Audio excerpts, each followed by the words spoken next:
Hi guys, good evening. Sorry I'm a bit late, I fell asleep. Just woke up. I had my tea, fella that was watching someone, I fell asleep.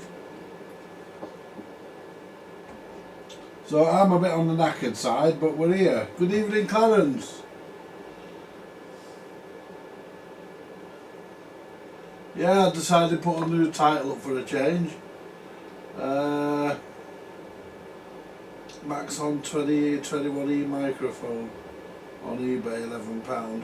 Cheers mate, I don't buy them. The reason why is the original microphones for the Maxcons, they die. You know, the original microphones, they die. Don't ask me why, but I've come across a few where they've died and have been dead. So, hello Stuart. I got your email, by the way, mate. I got your email. Cheers. And yeah, I hope you have a good bank holiday on eBay. Absolutely, and why not?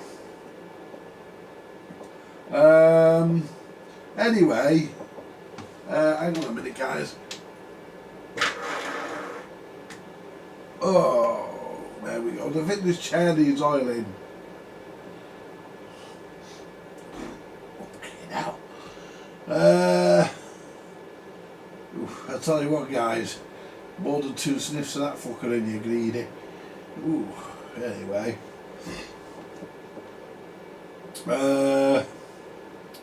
So what we're going to do tonight, guys, we're going to do these Maxons or Maxcons or the Maxons, aren't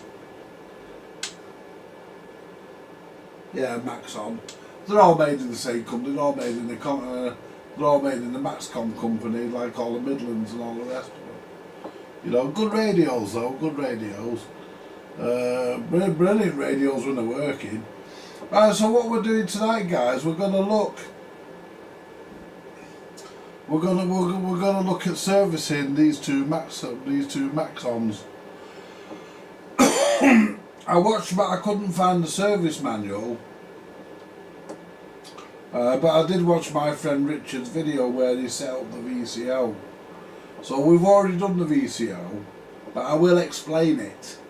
I've done the VCO, and the VCO is now dead right. Because when I did it earlier, roughly, when I just coarsely did it and got it to transmit and receive, when I went back to it after I watched my friend's video, I turned it on and I squeezed the mic and it wouldn't transmit. After it had been off for a bit, it wouldn't transmit. Anyway, I've now set it to the voltage, I've now set the VCO voltage to what it should be. And I'm happy that when I turn this on now, and it's been off for about 2 hours, I'm happy when I turn this on now, it will key up. It will receive. It will receive and it will transmit. Hello Mark from 4 Wheels Wobble. Hello Bernie and everybody else in the 4 Wheels Wobble household. And hello to everybody in Birmingham. And hello to everybody throughout the world even. Yes, it's one of those nights. It's a bit gloomy tonight because it's dark already, guys. It's only 7 o'clock and it's dark. It's been a bit of a shit day today. Hi Andy. And I'm off to visit relatives in, I can't pronounce that word, somewhere in Ireland tonight. Be back next week, I will presume. Yeah. Right. Well, you have a lovely time. Have a lovely time over in Ireland, Mark. There you all have a lovely time over in Ireland. Absolutely. Anyway, let's the program. Hello, Roland. This is a brand new Maxon microphone on eBay for £11. Hello, Bluno. Hello, Blunda. Hello, Clarence. I thought it was Clarence who told me that. No, it was no. I doubt the Irish can pronounce it either. Is it Kinsale? Kinsale, is it? Kinsale, something like that. Anyway, let's get over to the workbench, shall we? And see what we're going to do. Hopefully we've got life in the tripod because I forgot to plug it in to charge it up last night. I normally plug it in and charge it, but I forgot, so there we go. Oh, feels a bit nippy. I might have to put my dressing gown back on. Right. Just get you lot set up on the laptop.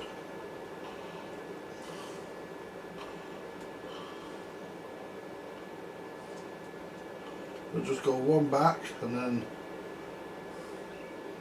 let's service these two Maxons. Yeah. There we go. We're on now. Right, guys. Right, shall we turn it on without me touching anything? Just pick the mic up. See, I've got this. There's a piece of, what do you call it, stuck in that? A component lead.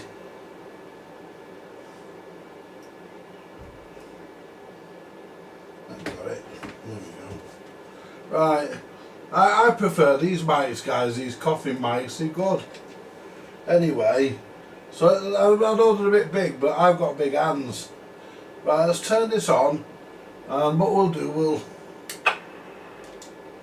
yeah, transmitting straight away, guys. So what we'll do, I'll turn the meter towards you. Right, the VCO, if I just take the top off, there we go, and desolder the speaker, because we're not going to need the speaker.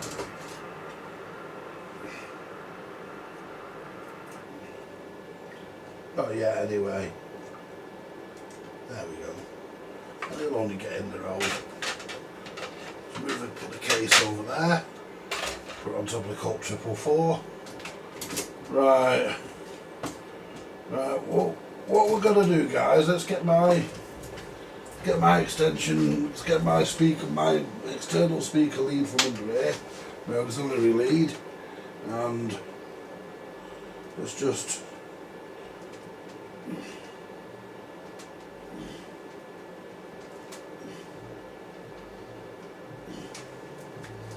there we go. There we go. Right, so just pop that over there for now, it'll do. Pop it behind there, we don't need them in yet. Right. Right, well for setting up the VCO, guys, for setting up the VCO,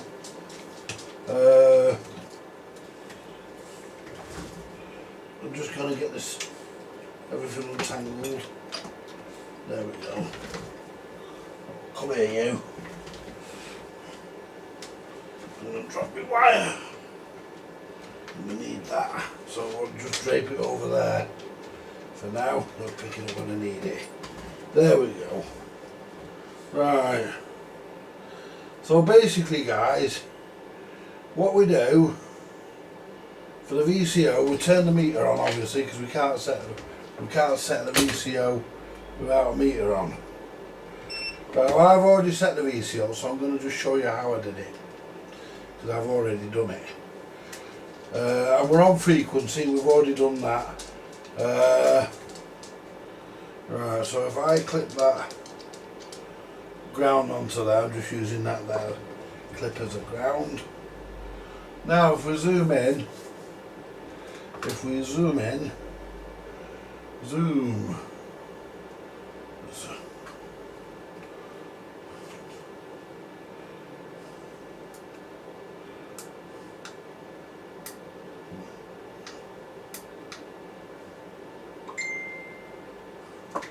Oh, who the fuck's this?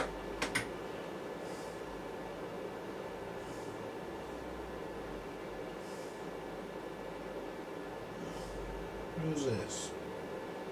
It's Rob. Midland PLL alignment. Oh, cheers, Rob. Yeah.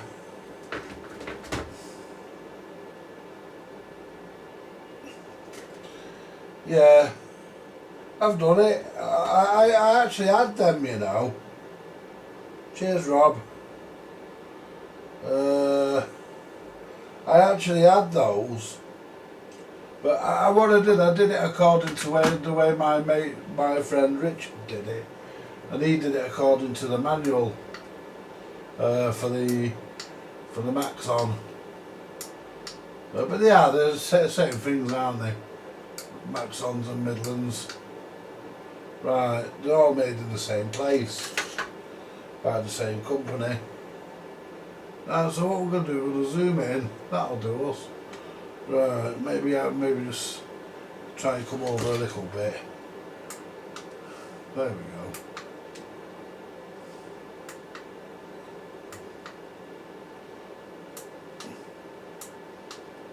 Oh, wrong way. That's it.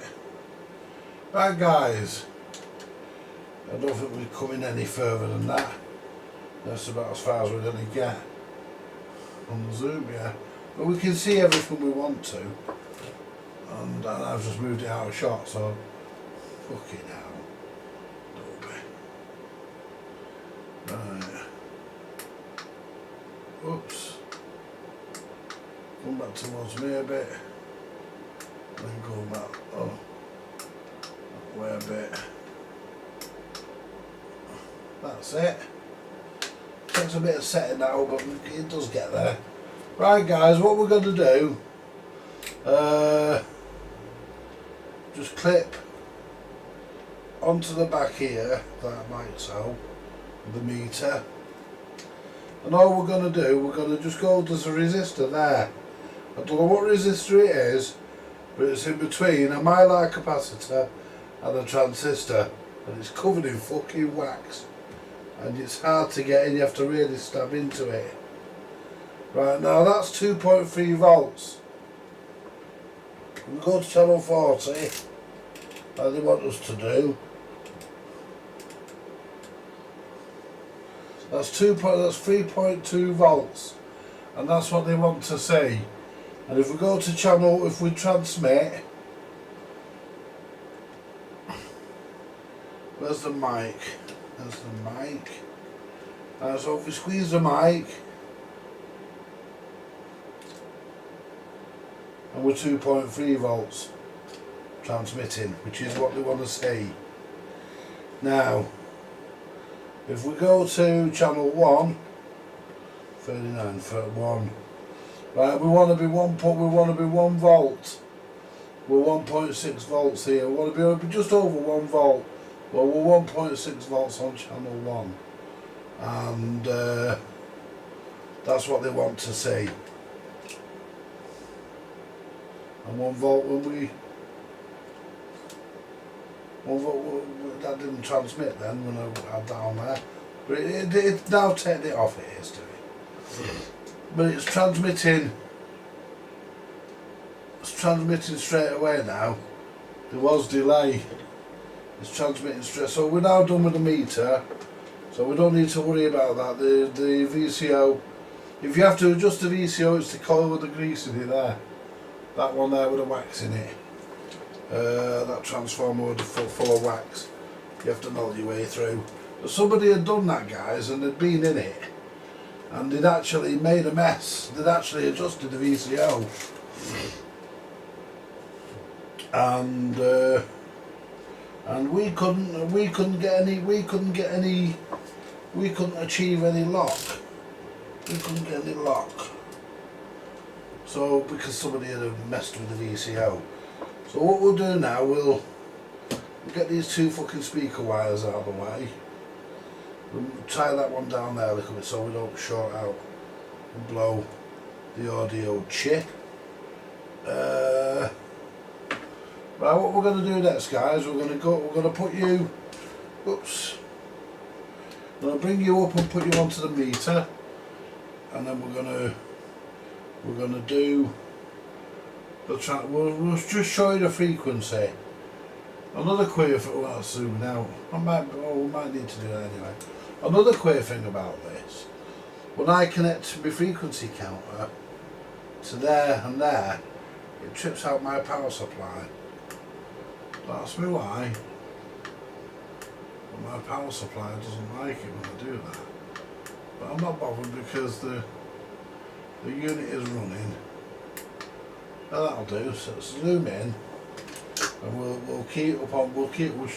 It is on frequency. 27, 28, 125. 27, 79125. Right, so there's the counter. So we just clip on there with our negative, and that's the counter. There. That the counter. That the counter. Yeah. Now see, if I do that, I'm not going to do it. If I blip this now, there you go. 27,79136. So we're a bit high. We adjusted that earlier. Maybe the counter wasn't quite warm. So what we'll do that again. We're a bit high, so we'll bring that down.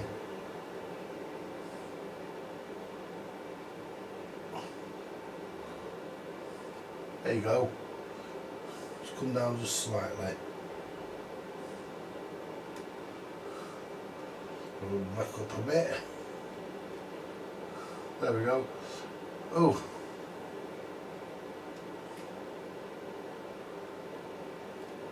That'll do. 27,79126. Yeah, 27,79126. That'll do. That's us on frequency. But if I touch that on there and key it up, my frequency counter doesn't like it. Well, it's not bothering now, it's working now. 27,78125. It wouldn't play ball earlier, I don't know why. I wonder if its VCO was off. Right. Right, so now what we're going to do, guys, we're going to bring you down to the power meter. Whoops.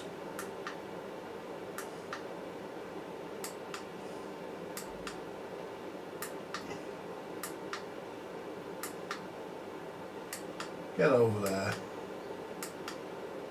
There you go. Zoom out slightly.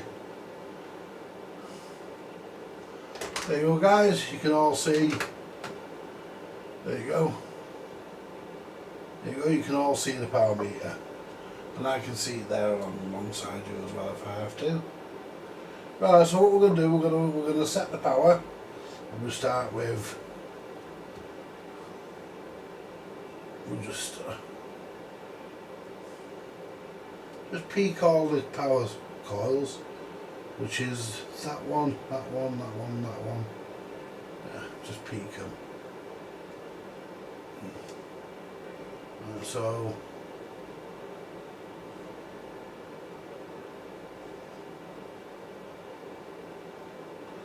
that one's done.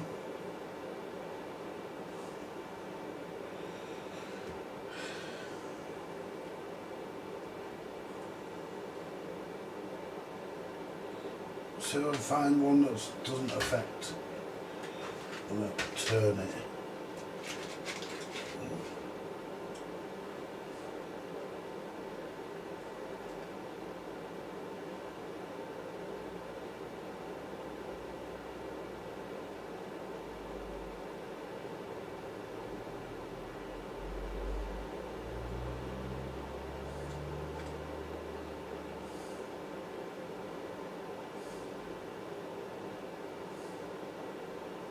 That's that one.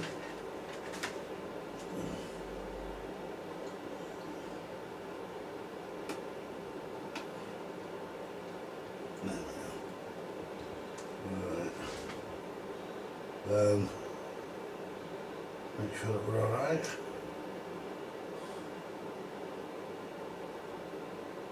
Yep.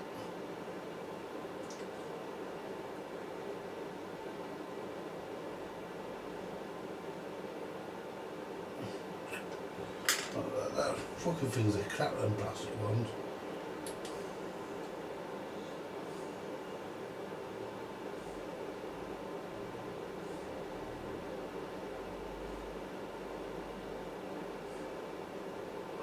We'll find another better plastic one than that.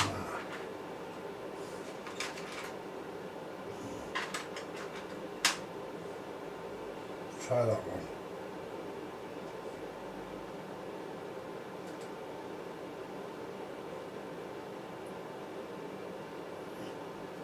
That's good.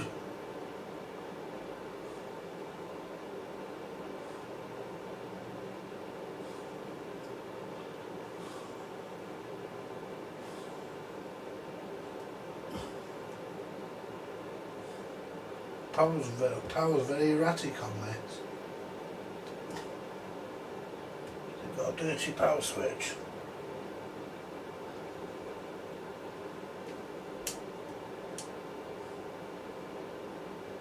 Power's very erratic.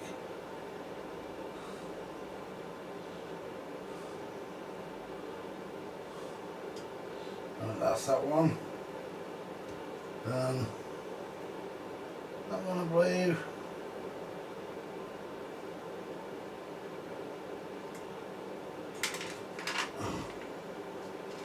Right. See, some of the fucking things are crap. Some of the tools are knackered and you don't need redoing.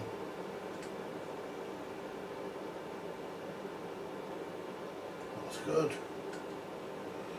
And this one here, I believe this is I'm not sure.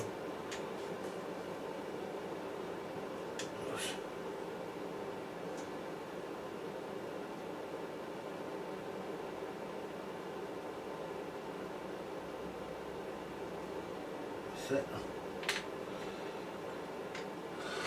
Would help. Well, that might be better.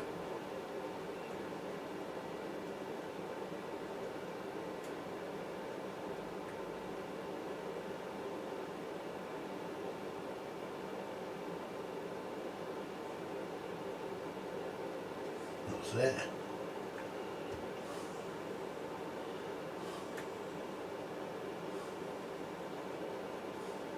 It would help if the wires were in the way. There we go. I could see down the hole into the control. And let's receive that one.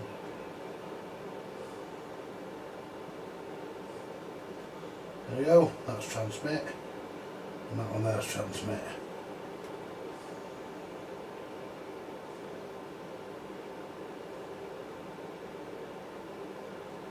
There we go. Now let's set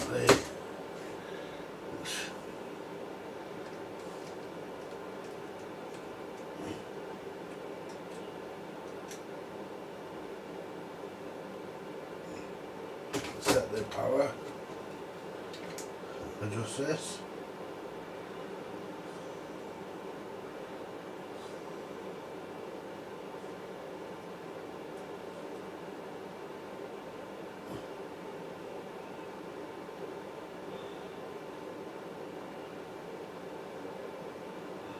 There we go.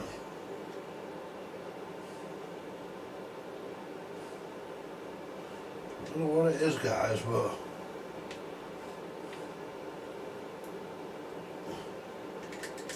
is it this mic?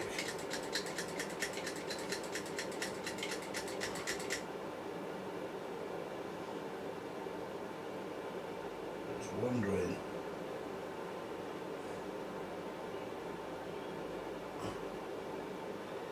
Right, so we'll adjust that. Then we'll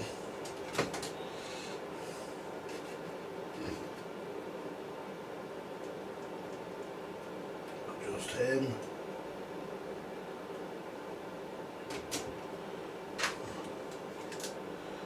We'll set him.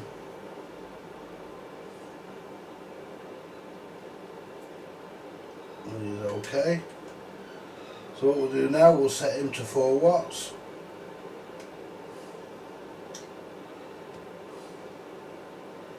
Bring down 4. There we go.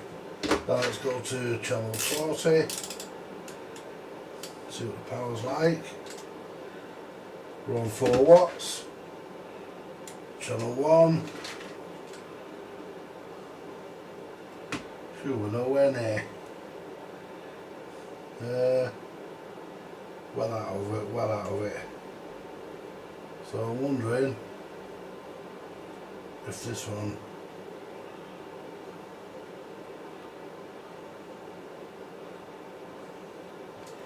has been, the power balance is well out. Actually that's pretty balanced there now. So if I bring that,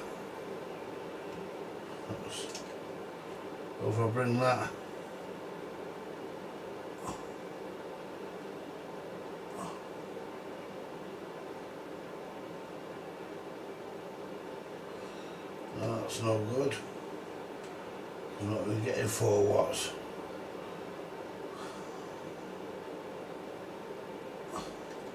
Now. We're not there.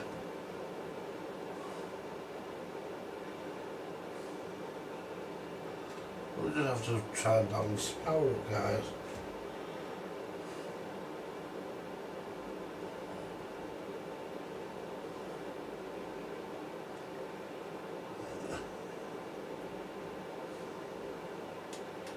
Let's try and balance it up.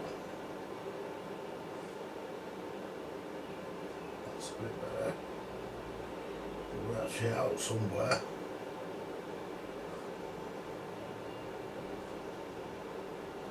That's a bit better.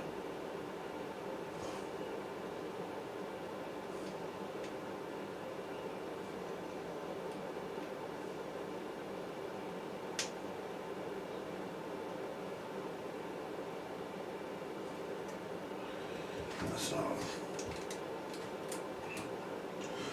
Yeah.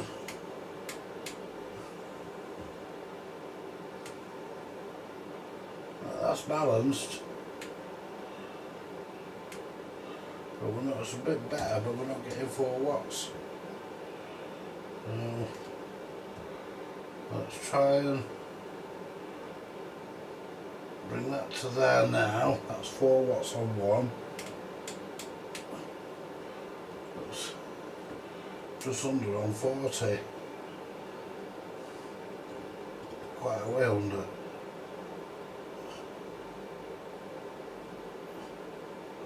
Try that on one.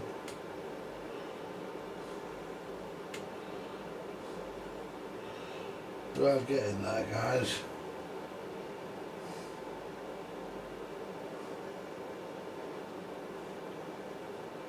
Right, turn that down. Right, that's as much as we're getting there.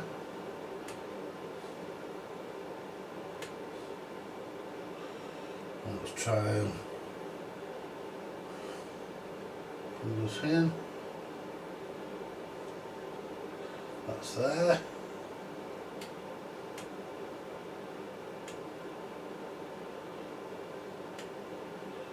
That's channel 40.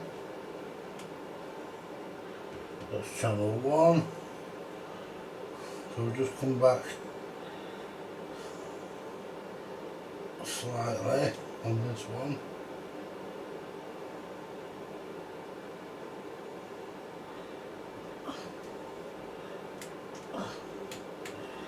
Channel 40, bring that to the 4.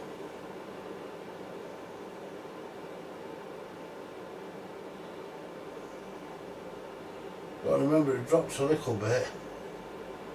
There we go, it's still on 4.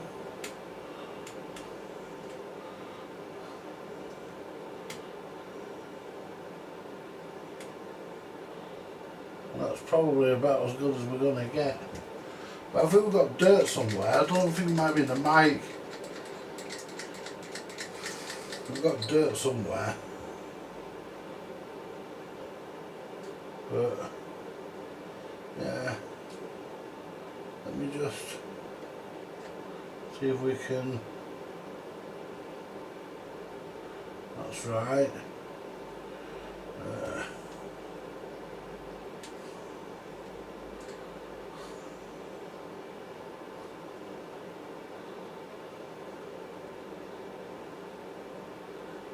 a bit better.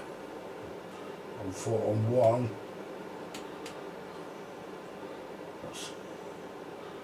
She's waving about a bit. That's 1. And that's 5. Yeah. We're waving about a bit for some reason. Could even be dirty in the channel selector. I mean, we use it will probably improve. If I give this a bit of a dose, it's supposed to be self-cleaning these, but if I give this a bit of a dosing, some of the stuff might run in. I doubt it, like, but go back to channel 20. See what let's go to channel 1. See where we're up to there. See if we're not.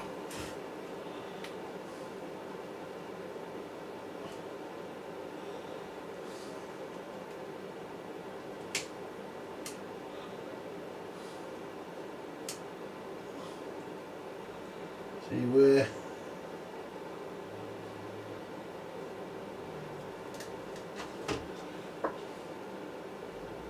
We've not got a loose connection.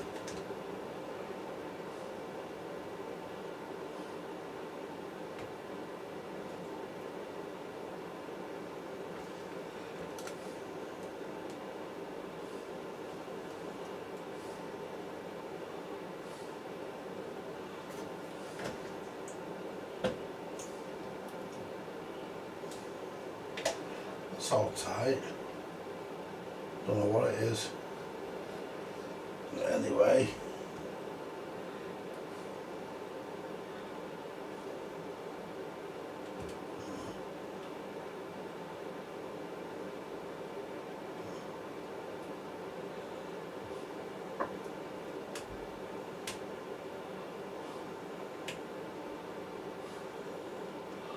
Right, so let's turn that towards me a little bit so I can see it better.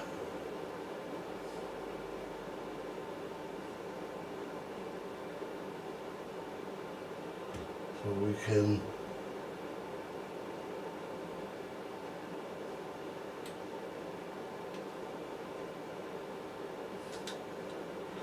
right. I think that one there's transmit, I'm not sure. Yeah. It is. Oh, there we are. That's doing a bit better. Right. Now let's just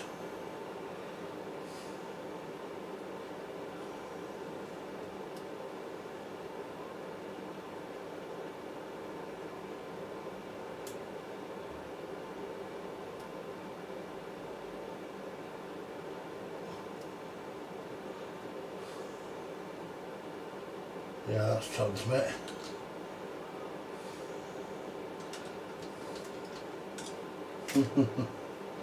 Let's just turn that and gone.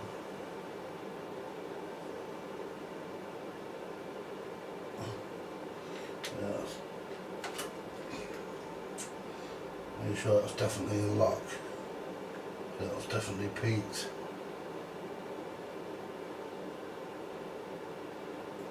That's it.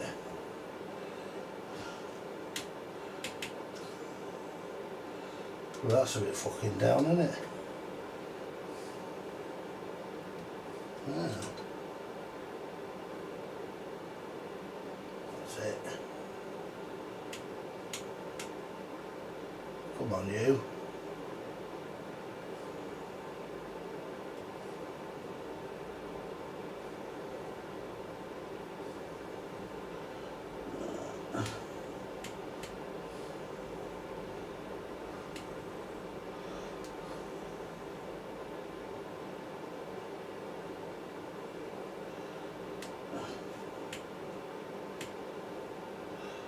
There. That's there.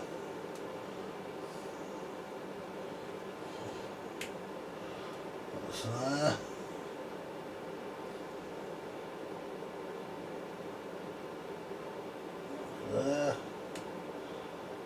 there.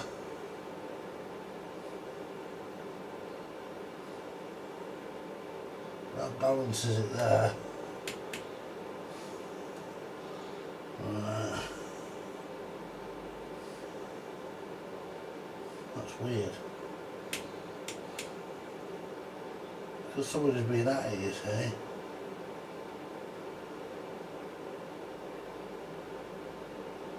Try to get the best we can. Yeah, that's no good.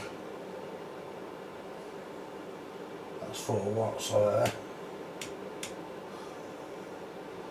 That's a bit under. I'm going to set that there. I'm going to leave that there. I think that's best the way it is left. Now, I'm going to set that one to there. I'm going to drop that down to see where we're at. We're a bit over.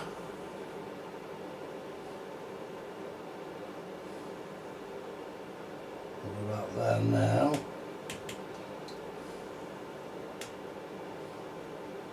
They're about even.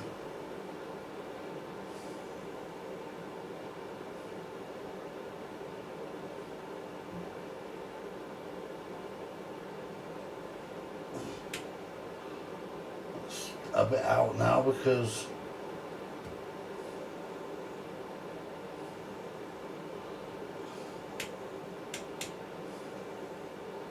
it's just under 4.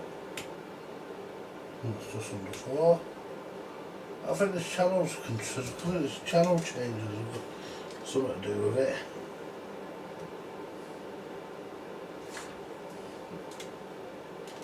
Not the VCO, is it? No, I can't have that to do with it, it's been set.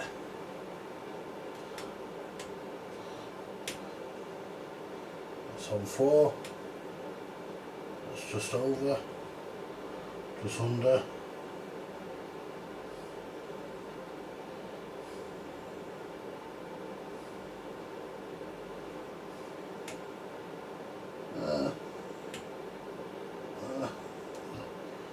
Balanced now. Now if I can adjust the power, that'll be it.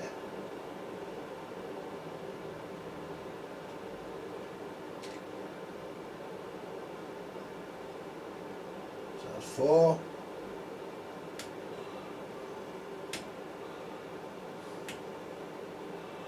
Oh you fucker.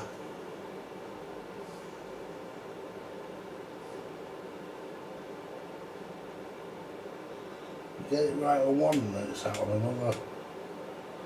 Right. Get it right on one. Let's try adjusting that.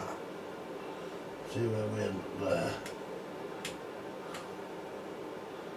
So, 4 there.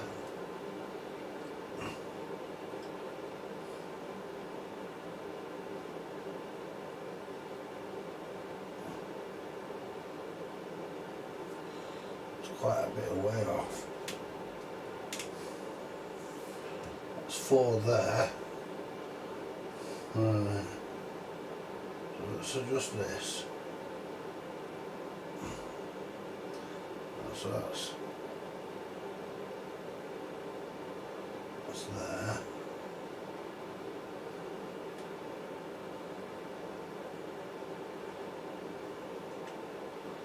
That's there. See, the problem is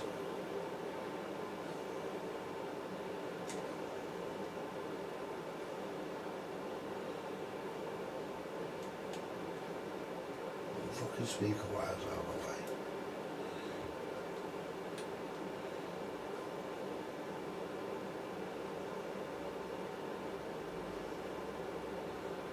What's that?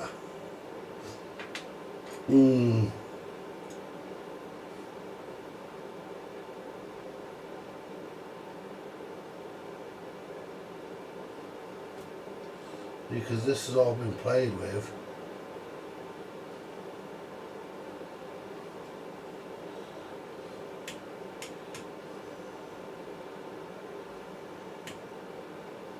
3.5, 3.5 there, 3.5 there. So if I adjust this,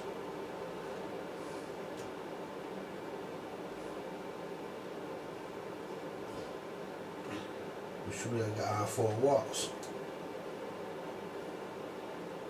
There we go, there's 4 watts there. Well, that's way out again. Why?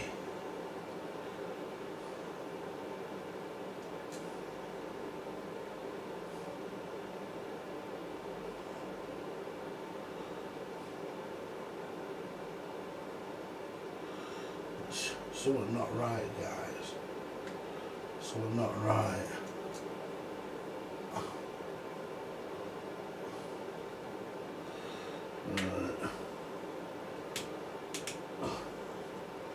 That's way off. That's way off. Let's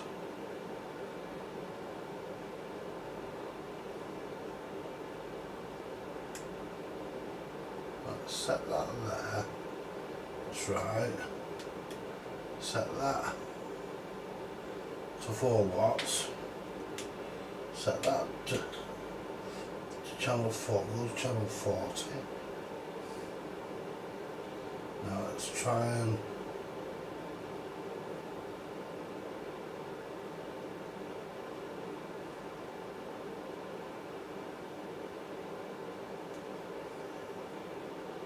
let's brought that up a bit.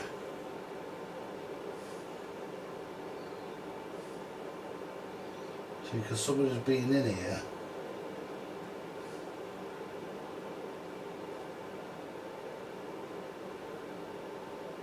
I think that's a receiver.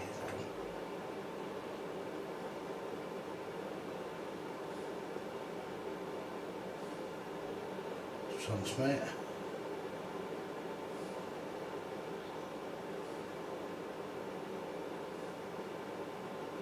Let's transmit. That's about even. So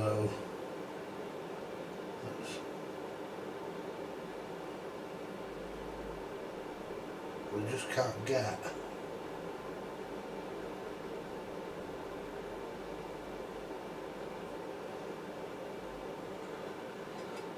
Yeah, we just can't get.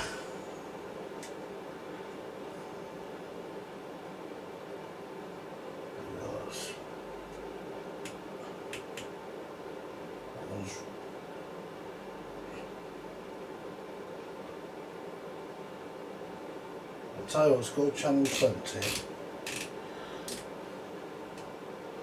Now let's peak the fucking lot on channel 20.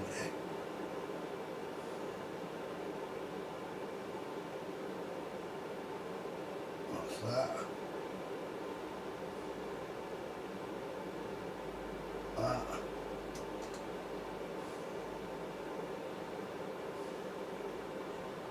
That.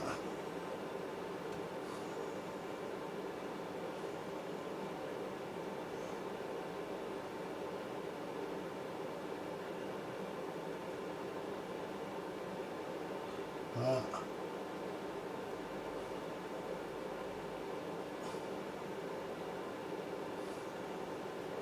That.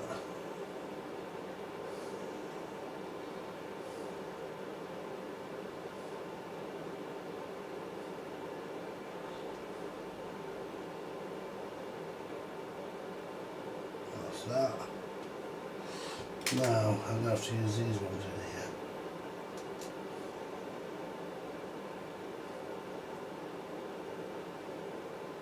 And that's 4 watts. See where we are. We're just over on 20 and we're on 1 and we're miles away. We're miles away on fucking 1.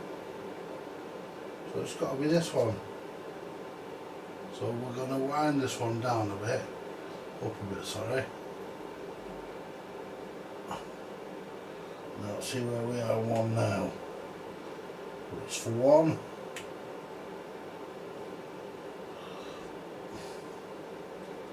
And actually guys, that's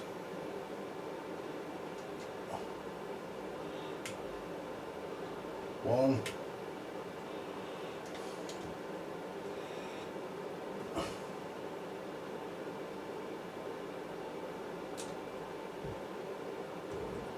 and let's bring this one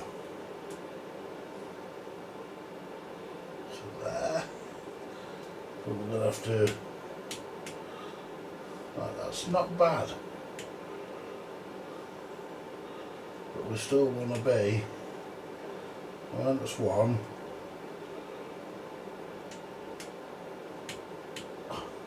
it's 40, it's one, that's two, and then it's 40, not bad. We're going to leave it there guys, we're pretty balanced. Now let's see what our little meter says, but we've got to spray all the, I'll tell you that's fucking red hot, that dummy load, so we might be a bit over, by the time we get round to putting another meter on it, because it will cool down. It's a bit warm now this guys, because they do drop a bit when they do drop a little bit on thing. I'll come to the, what do you call it in a minute, they do drop a little bit, admittedly. Where's that yellow wire gone? I don't know wires touching anywhere inside that bloody chassis. So I don't want it killing the audio output.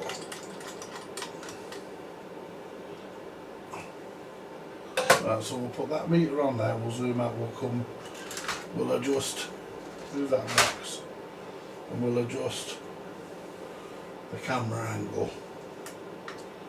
There we go. And we'll probably zoom in, let's turn our meter on and zoom in. We might be slightly over the 4, but it can go as is, because there we go, that's fully zoomed in. Let's blip it. And what's it saying? 4.2.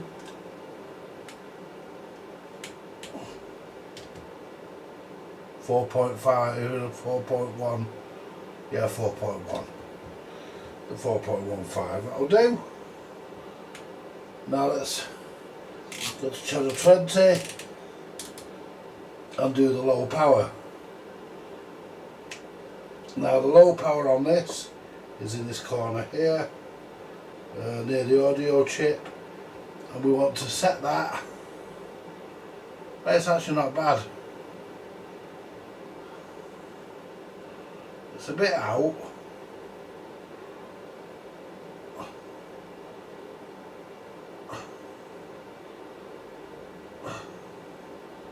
There we go, 400 milliwatts. So 4.2 there and 400 there. 400 milliwatts, that is, not watts. Right, so right guys. Phew. I bet you're glad you're glad that bit's over. So am I. At least we know the, so what we'll do now, we'll unplug this lead here.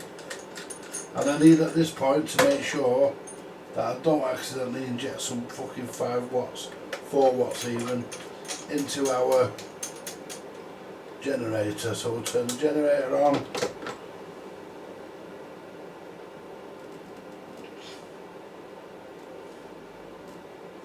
And where's our lead? Let's get our lead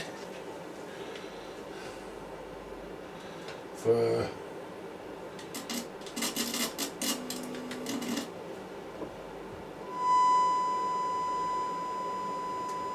connect our oscilloscope.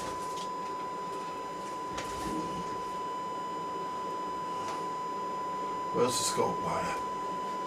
There it is. Connect our scope.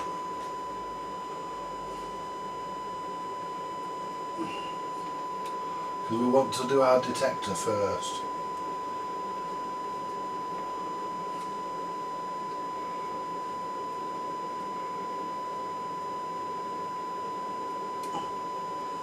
There we go.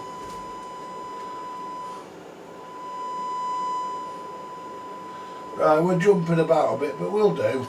Let's come up to the scope. Zoom out a bit.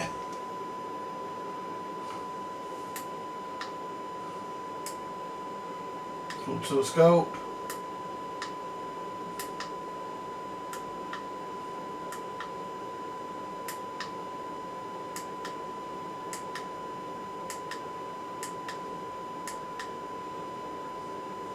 Don't worry about it jumping about a bit, I just can't be bothered pressing the button to set the scope. I can see what it's doing there.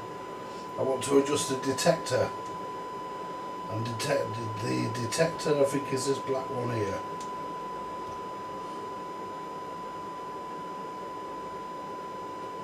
It ain't.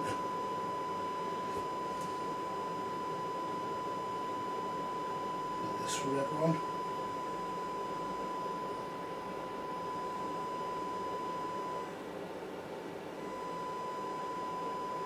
Yeah, he's done.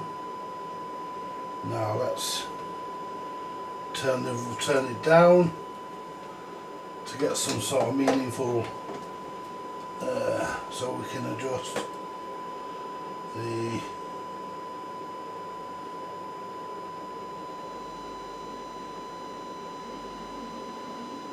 there we go.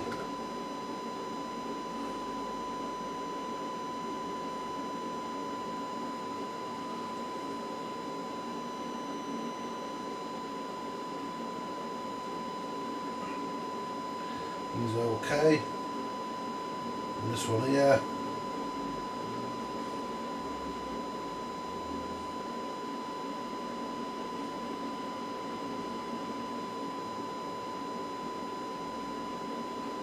He's okay.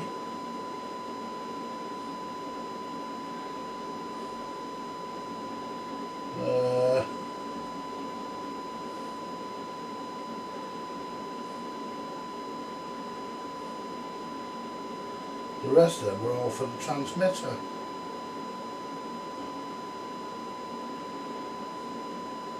And that one there's your detector.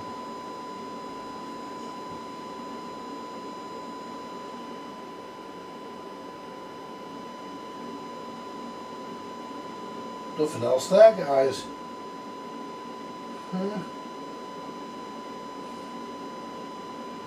All the rest of them all had an effect on the transmitter. So let's see how far we can listen down to it.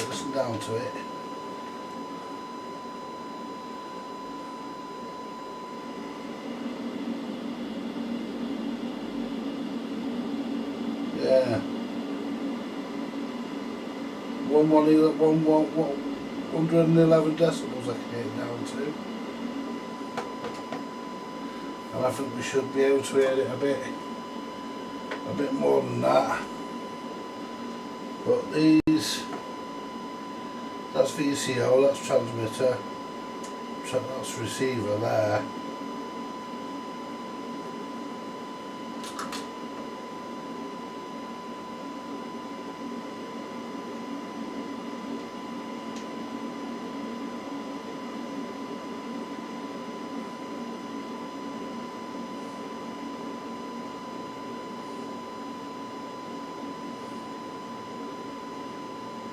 That's good. And this black one here, that's the receiver.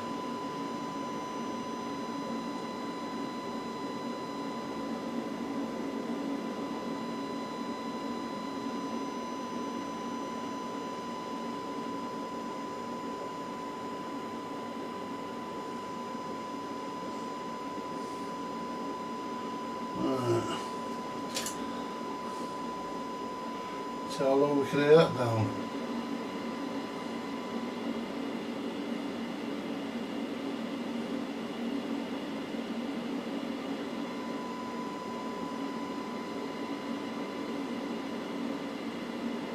$113 now.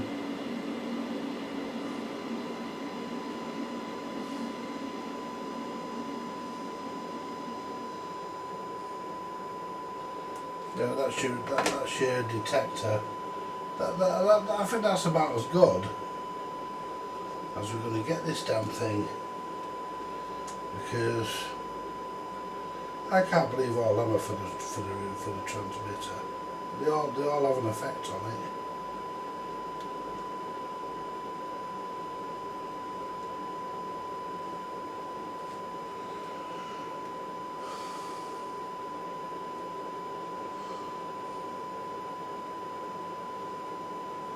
Yeah, they all have an effect on it, guys.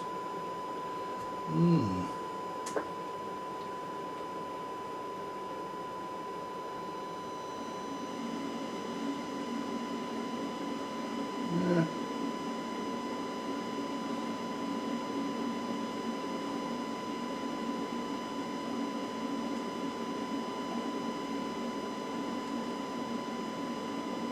Yeah. I don't want to adjust anything.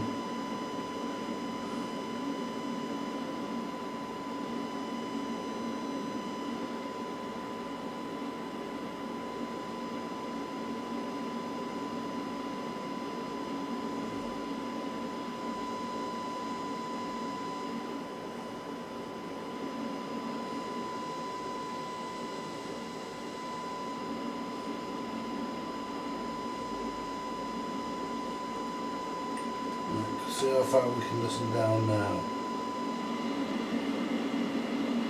Yeah.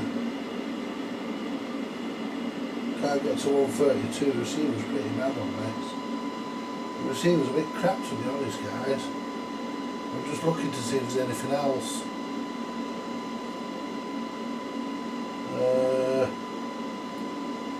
No. There's all on there for your transmitter. Apart from that one there, which is for your receiver.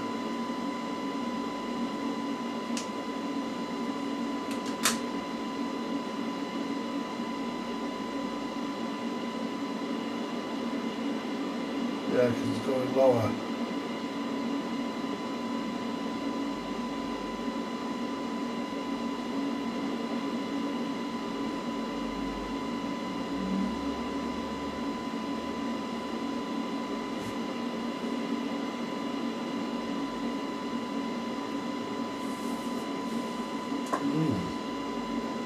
Yeah, that must be its limitation, guys.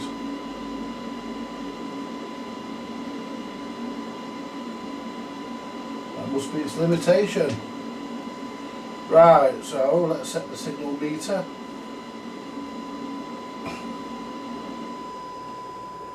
All the way up to maximum of that.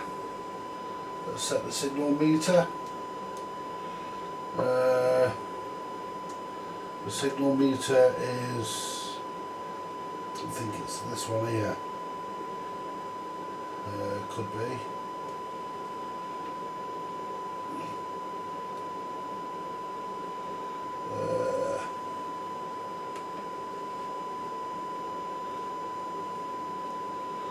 Right.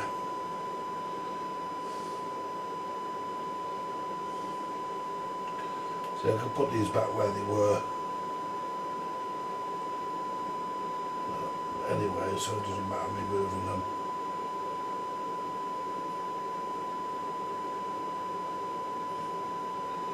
That's as how much as we can get.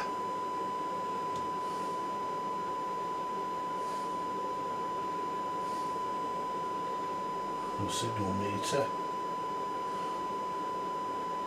There's that one there.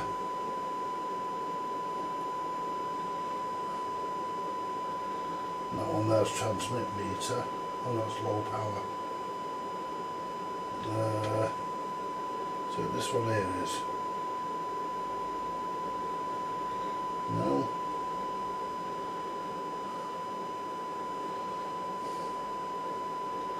Right. Make sure we're all the way up.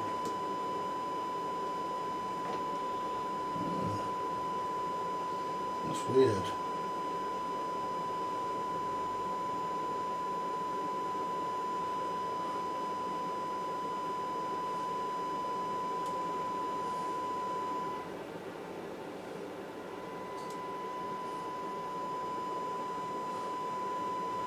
Yeah.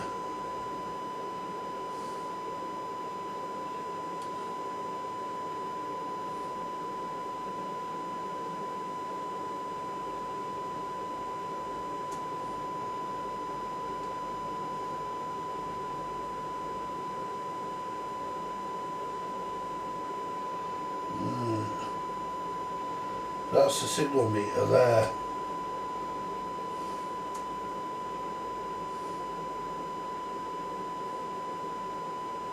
Can't get it any higher than that. That's deviation.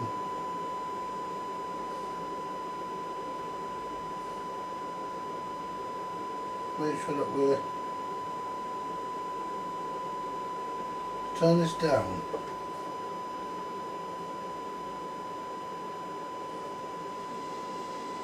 That'll do. So we should still be getting something there, and we're not.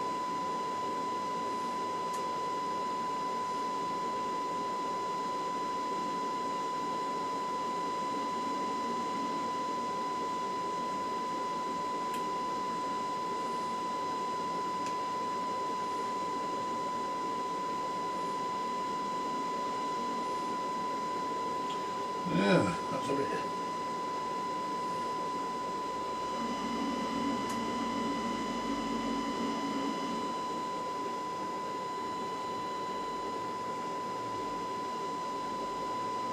That's not it.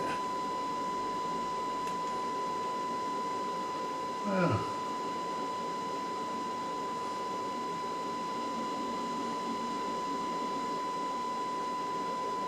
That must just be it, guys. It must be what you get. Yeah, I know one of my leads is dodgy, but not that dodgy. Yeah, must be just what you get.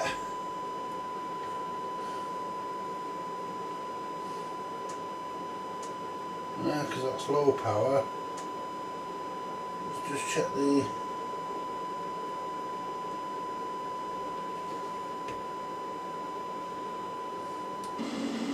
See what we get from this monitor. See what he puts in. What are we on? We're on channel 21. Not that to 21. Let's see what we get. All the way up.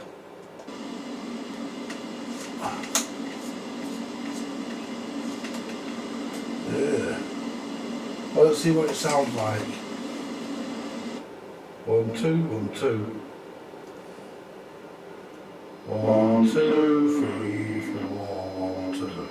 That's hard to tell with the external speaker. Well, let's just quickly set the deviation. Well, we'll do that in a minute because I need to unplug that. Right. Oops, I knocked my glasses off. Right, so basically, guys, what we're getting here, this is probably about as good as we're going to get.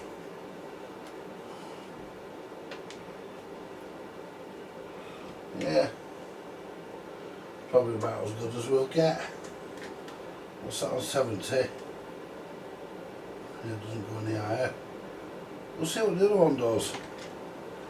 See what the other one does. I thought we'd have got a bit more.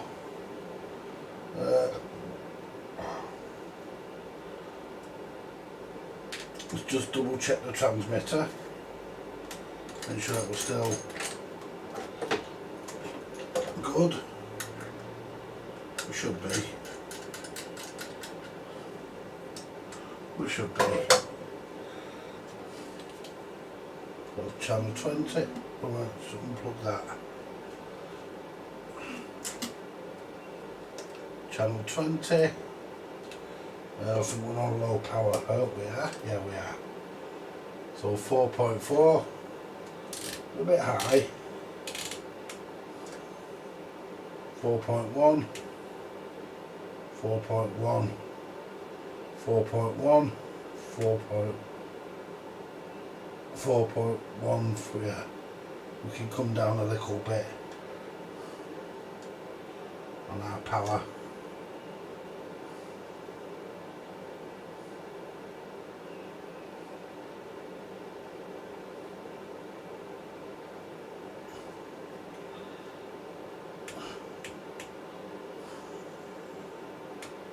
Mind that being said, 4.1 and 4.2. I'm going to leave it at that, guys. So what we're going to do next, we're going to switch it off the wires there for a minute, disconnect this. So that's as good as we're going to get, guys. And I mean, this is, at the end of the day, these weren't an expensive radio back in the day. So what we're going to do next, we're going to take the front off. I think we'll need to take the channel knob off. The rest of the knobs can stay on. If I can get the fucking channel knob off, that is.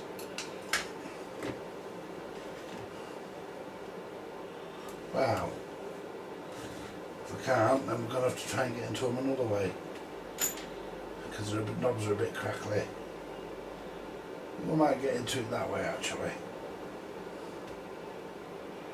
Yeah.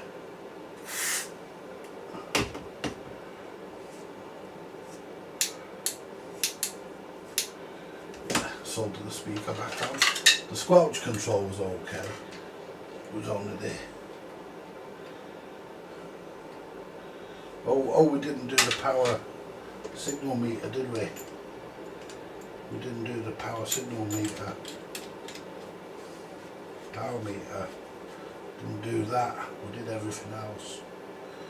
So let's just plug it back in so we can just quickly do the power meter. There we go. Right. We're plugged into the power meter, we're not getting matters. So that's telling us we're doing 3. We want to set it so we're doing 4. Right, so it's either going to be that one or that one.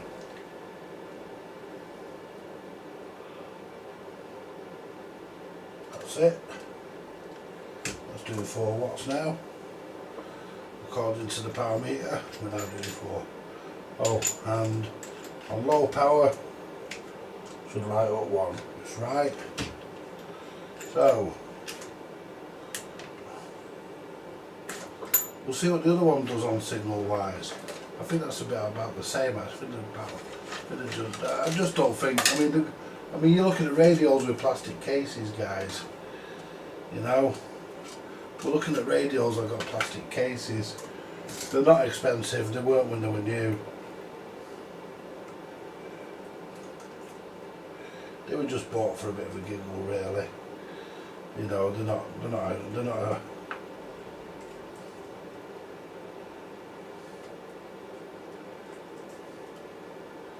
you know, they're not an expensive radio. They're certainly not in the class of an old Midland, you know, a 2001 or something like that. They're certainly not in the class of those. There we go. We need to sort the socket out, not worried about that. Won't put the screws back in it yet, we'll do them later. Right, so this one was the one that wasn't working and the VCO was all out of whack. There we go. Yeah, fuck it, we'll put the screws in because I don't think we're going to be taking it apart again. It's been apart, it's been sorted, now it goes back together.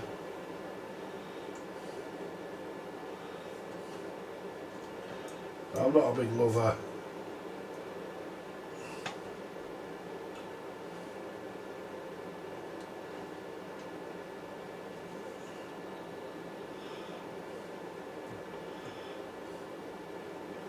There you go.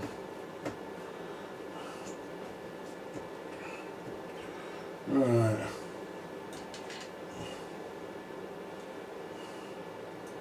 I mean, these weren't expensive when they were new, and they probably just didn't perform that well. I will order some new sockets for them, because the sockets are fucked. So I will sort that out, but as far as, I'll put the screw in the back, because the front's held down with clips. The screw out of each of them missing. Right, that's the first one out of the way. Right, let's get the other one looked at and see how he performs. Right, we've got the screws already out ready. Right. Right.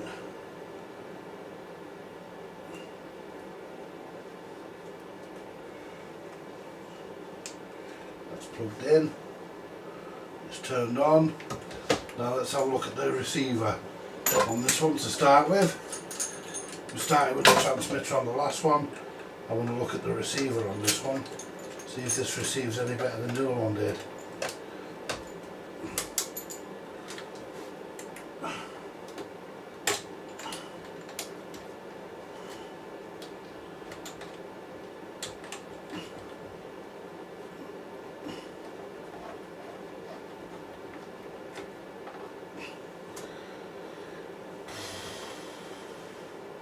So 20, that's about the same, 3 lights.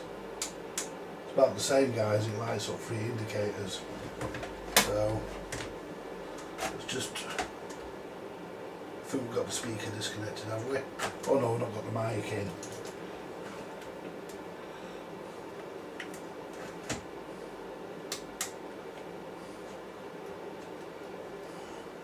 We might have the speaker disconnected, there we have. Right, where's the speaker wires? We don't want them inside the radio. Right, plug our external speaker in and we can have a listen to it.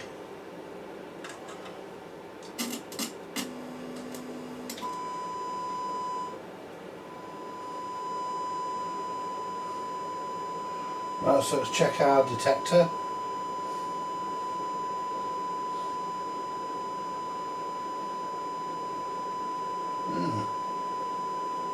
Doesn't want to turn. There we are. That's spot on. Right. Let's set our signal meter, which we want to set for S9.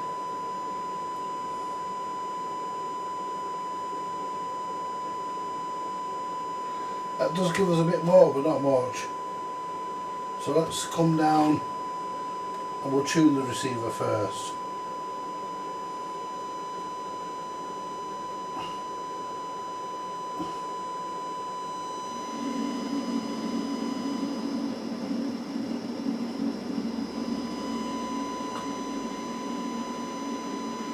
Right.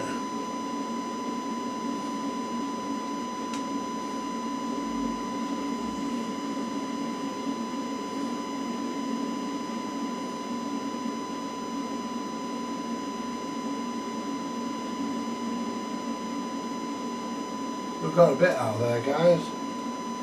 And none of these ones do it. These are all, that's VCO at the end there. These are all transmitter.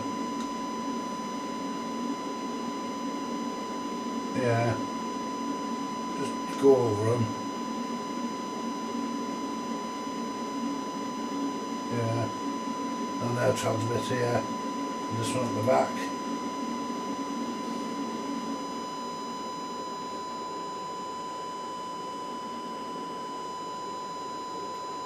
Well, he's improved, hasn't he?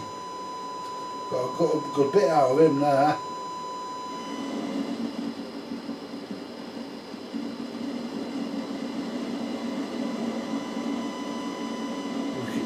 We can hear him down to 17.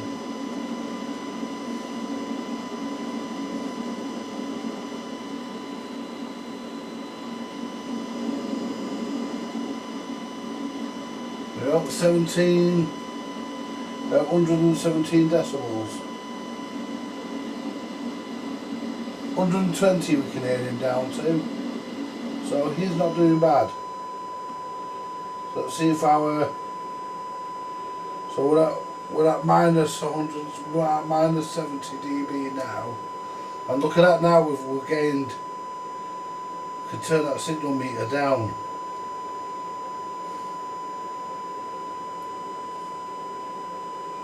That's the power meter. Yeah.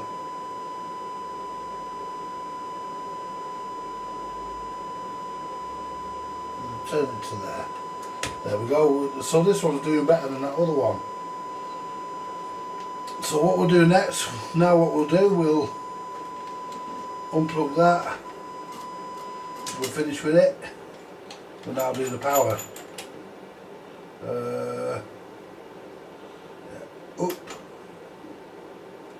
Up. Right.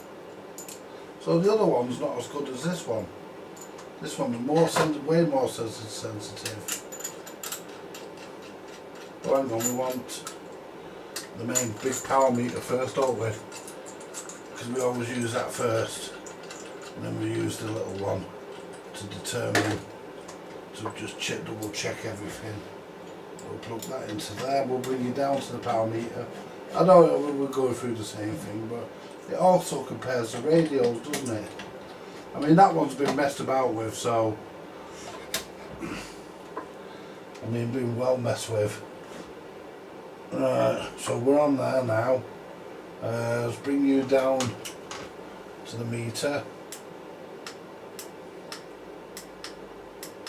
I need to zoom out, don't I? We do. That's it.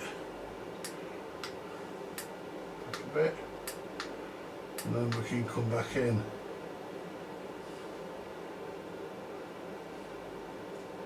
That'll do, yeah. See if we can come over that way a bit. Oh, fuck, I always press the wrong button. You'd think I'd have it sus by now, but... Right, so what are we doing on here? So we're on high power. And we're doing just over 4. So let's set the power. See, this one's... So we'll start off with this one.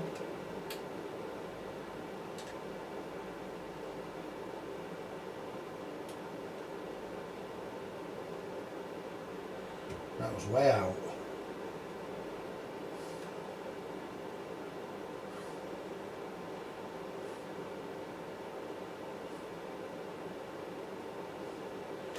What do you call it? Well, we're not old.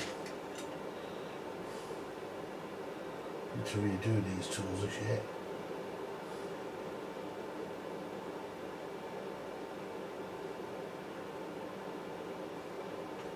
I can press that. Oh, holy shit, that is. I can press that.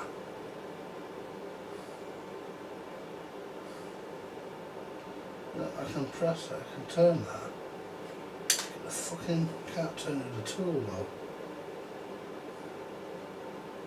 Tight.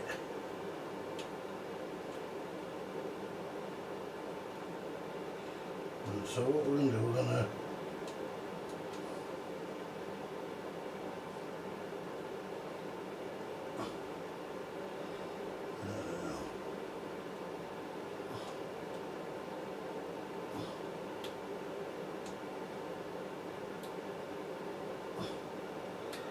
peak it up,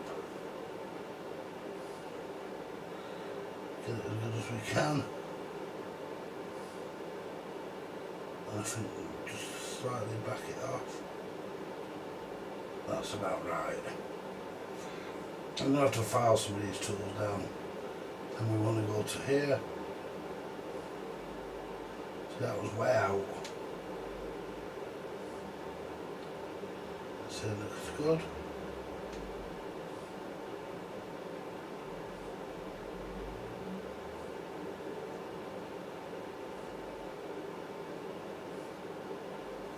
And that might be a receive one actually. Let's see. Yeah, that's a receive one, guys. Oh.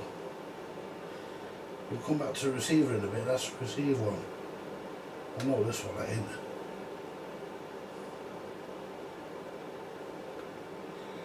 Transmit.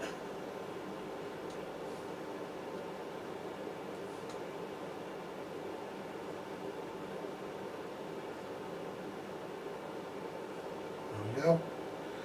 Now, let's set the power. I know these have been adjusted, you can fucking see.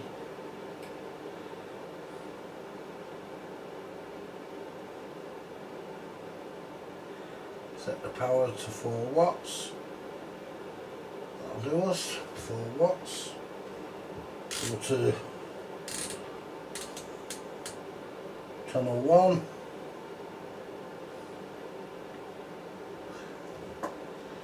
See that it's a bit.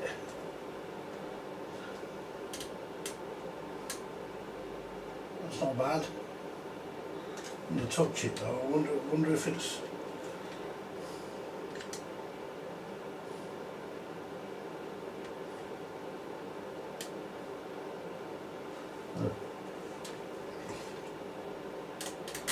I think these channel displays, I think the channel control is a bit crap.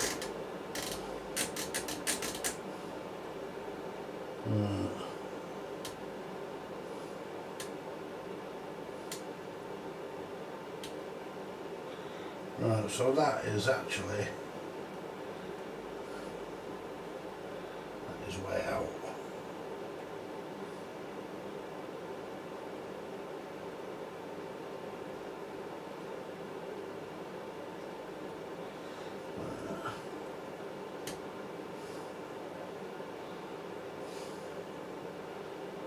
That's low power, that's high power. That's, yeah, that's way out.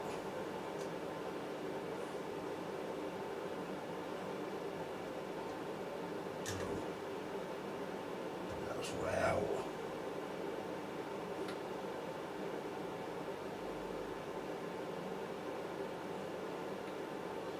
There we go, it might be a bit better. Fucking thing just flashed then. Channel display just flashed.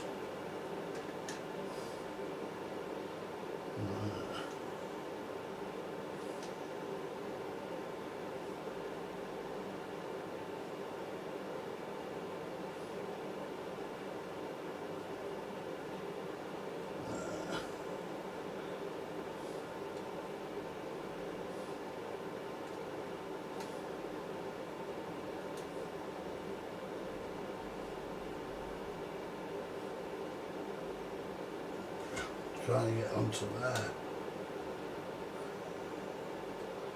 So let's try that. That's over, right over there.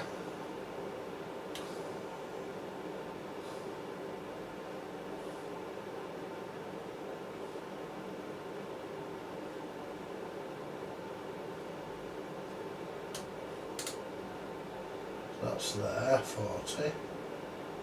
That's one.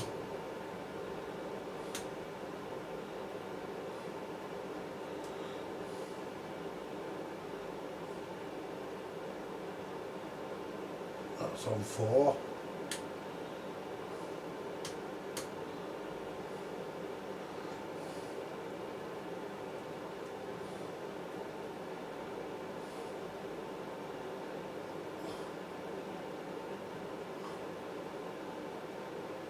Let's turn this one in.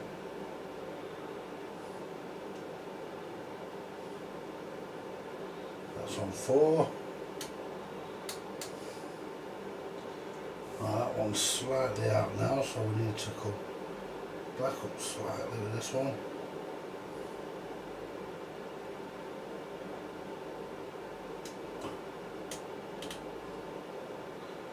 That's there.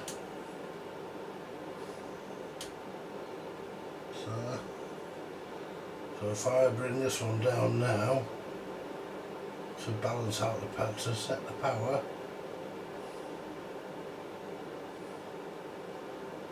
should, it's 40, 4 rather. We need to just adjust, and you can't see in them. There we go.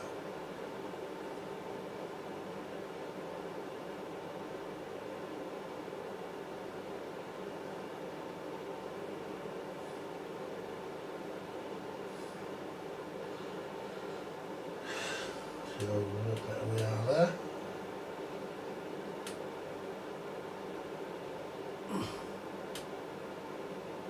That's a bit out.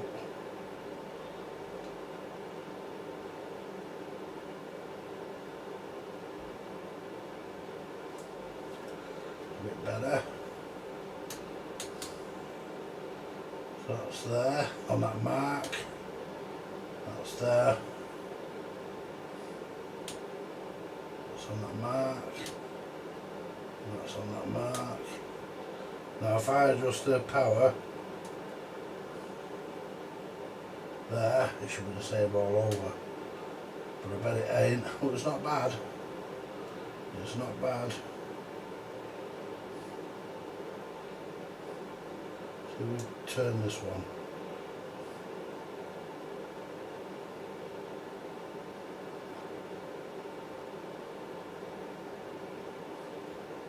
That's not bad, that's 40. That's 1. That's dead on 1, that's dead on 4. And that's pretty much balanced. It's probably about as balanced as we're going to get it, guys. And I think this one here is for receive. And so we'll go back to the receiver. First we'll set the power meter. Go back to channel 20.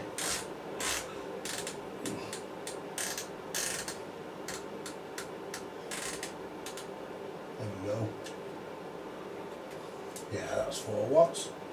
Set the power meter to show 4 watts. There we go. Now set the low power. And the low power should be, we're going to have to use the small meter for that, which we're going to do in a minute for checking the overall power anyway. This one's a bit easier because it's, although it's been played with, it hasn't been played with half as much.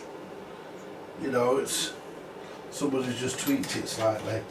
But this one's a lot easier because I think it's working better, this one as well. So, there we go, put that on there. And we want to,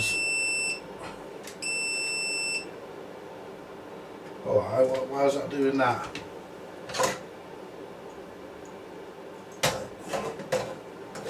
Why's that doing that?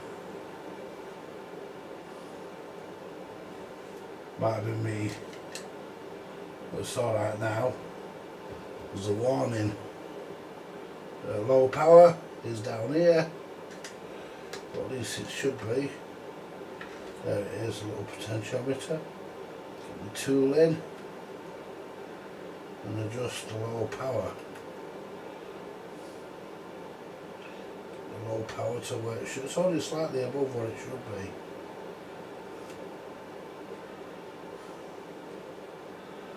I can't see. There we go.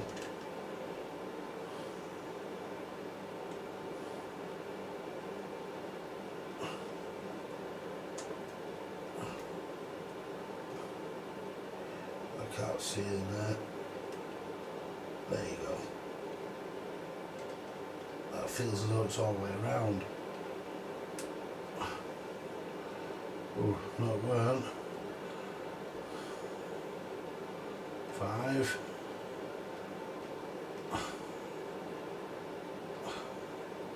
There we go, 400 milliwatts. Now let's see what we're doing on high power. On channel 20, 4.1, 4.5, go channel 40, 4.1, oh sorry, 4.05 it dropped. Channel 1 and 4, dead on 4 watts. We'll live with that. Let's go back to the receiver and see if that transformer I suspect is for the receiver is, because it did nothing on the transmitter. So if it is, and that's why that other one's not right. There we go. Now let's plug the speaker back in.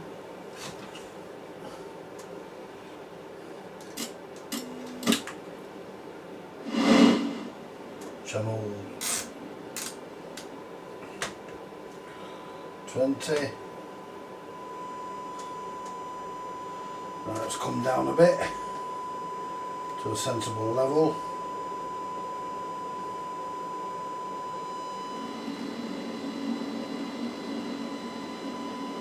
There we go. And it's this one here that I suspected. Yes. practice for the receiver.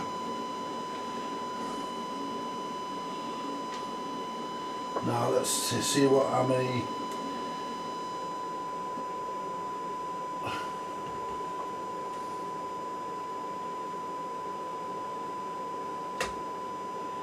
Right.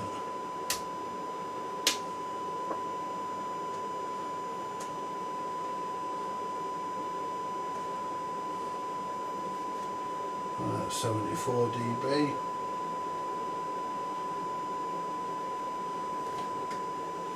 I've gone the wrong way.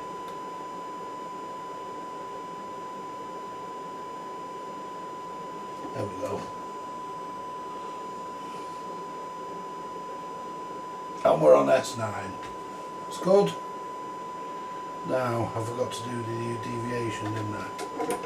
So we'll just quickly try the deviation. We'll just quickly test the deviation. Might not even need to do it, sometimes it doesn't. Let's just test it on the monitor. And on channel 20. Unplug that because it doesn't like being in. 1, 2, 1, 2. 1, 2, 3, 4, 1, 2. We'll leave the deviation, it's good enough. Right, so this one's okay, this one's all done.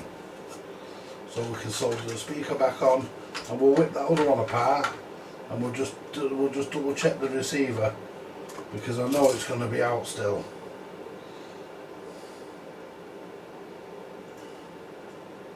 I mean, they're not terrible, to be honest with you guys, they're a cheap radio, they're not terribly brilliant anyway, but you know, we may as well have the best we can get out of them.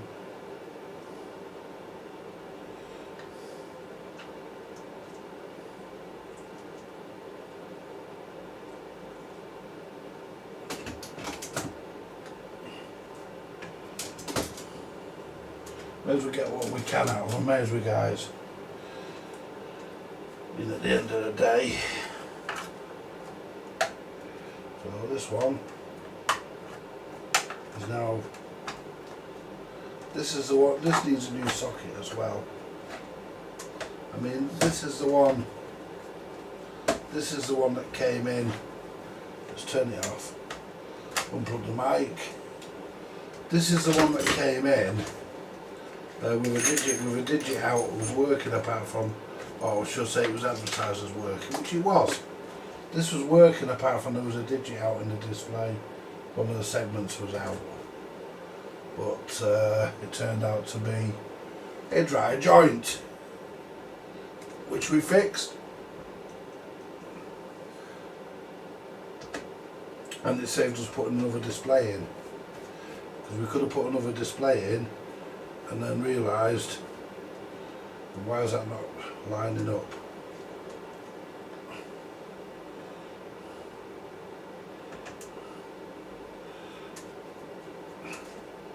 Come on. Not like you can get the cases wrong on these. You've got to fucking hold it for the mic. There we go. So we're alright, guys. We're pretty well balanced on this one. This is not bad. I mean, I'll sell these cheap. I probably might keep one for my collection, but either way, they're not going to be expensive. I mean,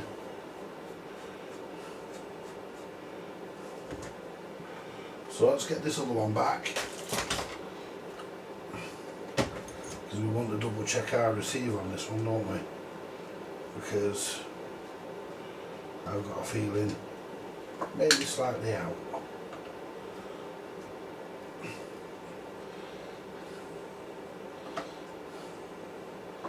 Right.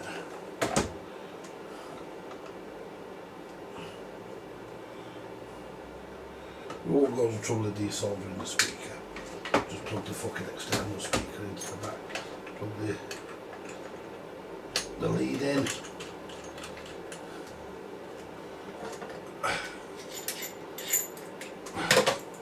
Plug that into the receiver, into the generator. There we go. Where's the mic? Plug the mic in. Make sure I don't key the mic though, because we don't want to blow the test instrument up. Always remember that, guys. There we go. Take the top off. Plug the receiver. Plug the wiring for the air for the speaker.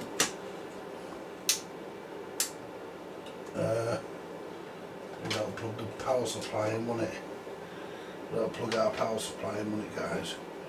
You get a bit further when you plug, when you give it some juice. It tends to work. There you go. Channel 4 to channel 20. Right, so let's bring the level down a bit.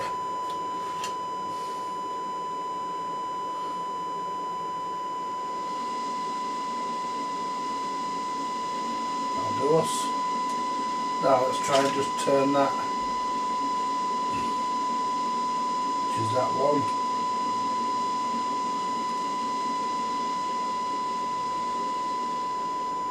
There you go, guys.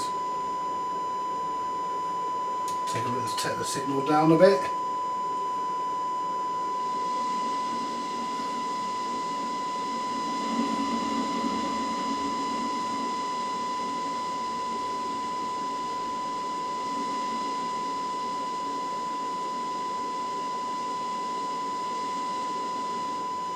That's it. Now just check.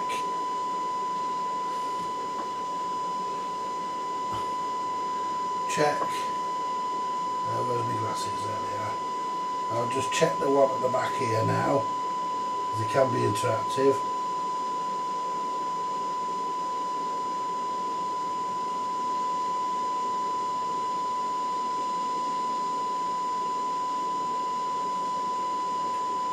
That's about right. Just check this black one here.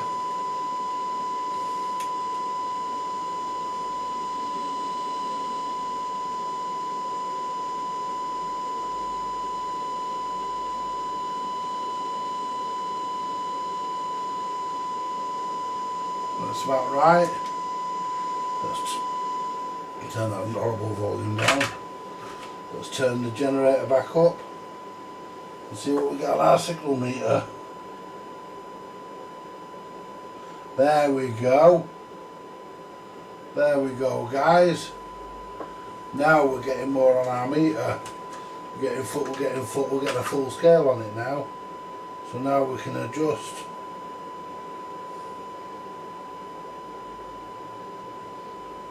That to S9, and that's right. Now we'll just quickly check our deviation, because we didn't last time. Just quickly check our deviation, guys. Make sure that that needs tightening, that socket inside that coming loose. Right. Check our deviation. Turn that down. Unplug. Come on. Unplug that. Now let's just check. 1, 2. We could do being a bit louder. That sounds crap actually. 1, 2. 1, 2. 1, 2. 1, 2. That could be doing being up a bit. Let's lift that, and that should be deviation. Nothing, nothing, nothing. Hello, 1, 2, 1, 2, 1, 2, 3, 4, 1, 2, 3, 4, 1, 2. Yeah, that's not bad, that's about right. Sounds a bit crap now. Let's check the frequency. What channel am I on? 20. I'm on 20 there. 1, 2, 1, 2. It does sound a bit horrible, that, doesn't it? 1, 2. That's not right. 1, 2. 1, 2, 1. That cuts in. Oh, hang on. 1, 2, 3, 4. 1, 2.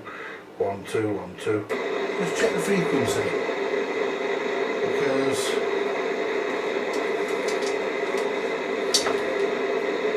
sounded well better than that. The other one sounded well better. Let's just check it. See if we're connected to that capacitor.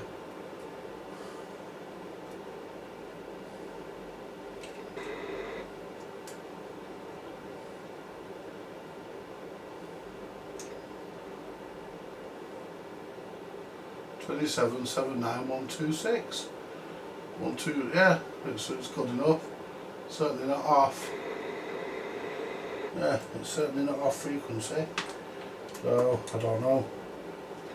1 2 3 4 1 2. Let's turn this one up a bit. Oh. 1 2 1 2. Just doesn't sound as nice as the other one did. Let's turn the deviation all the way up. 1 2 1 2 1 2. That's down. That's all the way down. Hello. 1 2 1 2.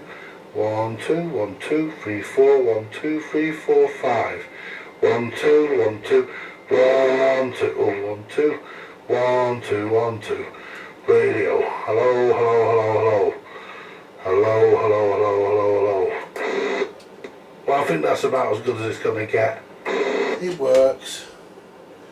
I don't think there's much, you know, it sounds alright, guys. I mean, I think the other one sounded better, but hey, get that wire in there, there we go. Unplug this. And these all polish up nicely, these cases, guys. Plastic cases always do. Turn that off, and we need to tighten the socket on that as well. When we get around to it, so unplug the mic. See, I know the mic's okay because it sounded alright on the other one. It's not too bad, guys. I mean, I've heard worse. I owned a Fidelity 3000 base station. You know, I owned one of them years ago. I hate to own up to it, but I did. I bought it for 15 quid. I think I sold it for 20. I made a fiver. Years and years ago, back in the 90s.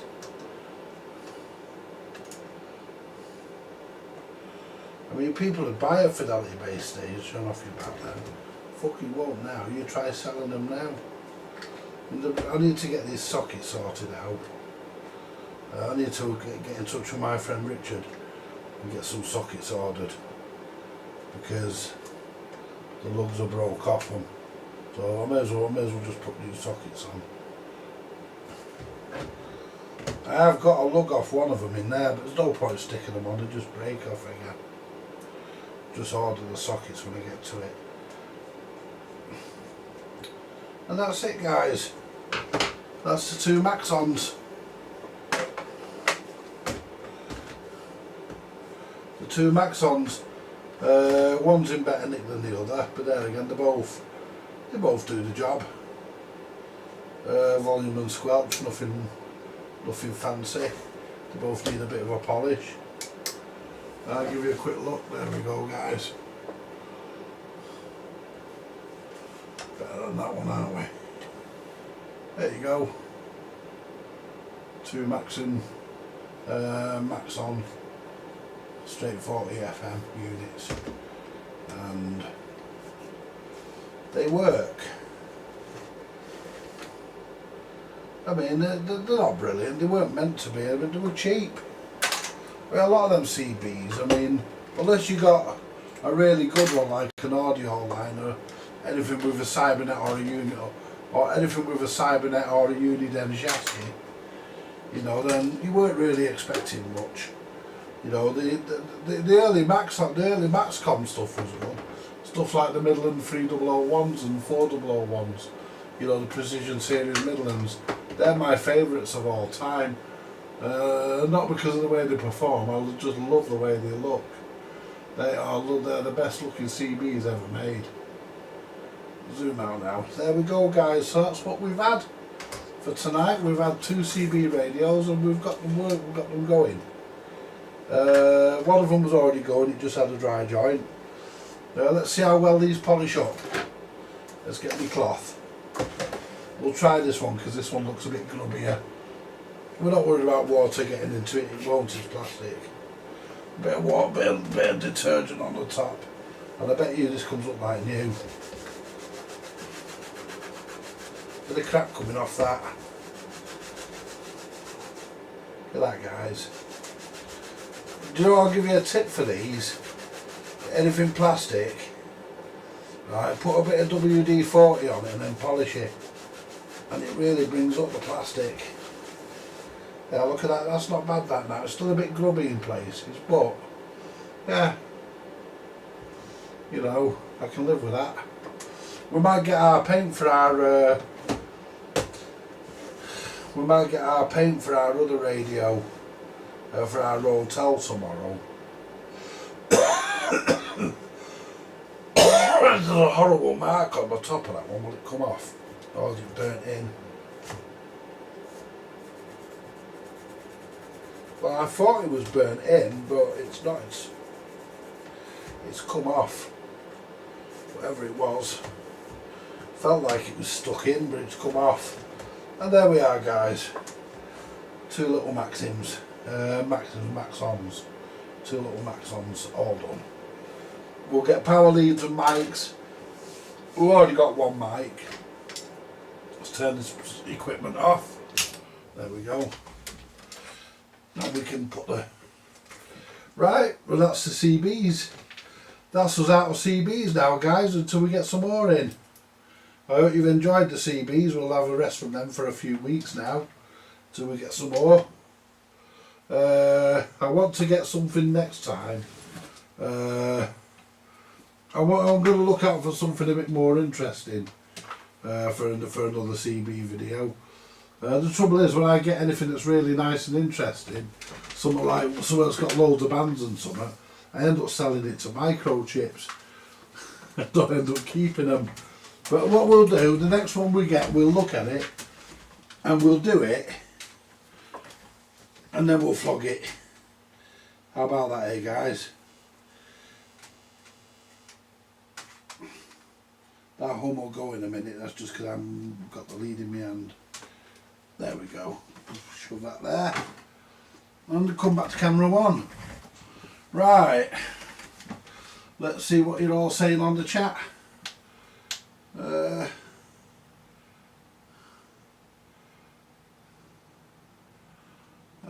Let's see what's going on here.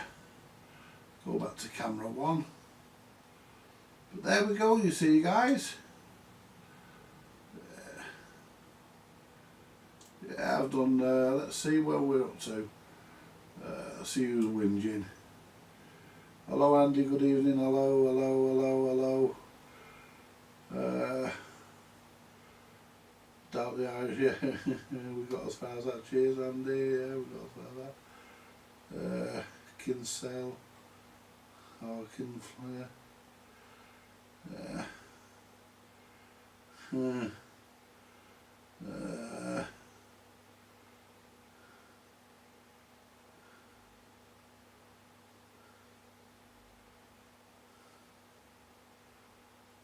Just coming down.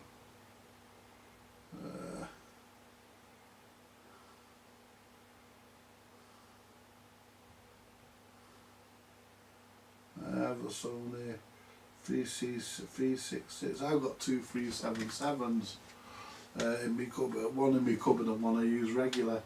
The one I use regular is I got it off a mate of mine. I use it regular. Hello Minnow Poo. The other one hasn't got the right knobs and the head cover's missing. So I bought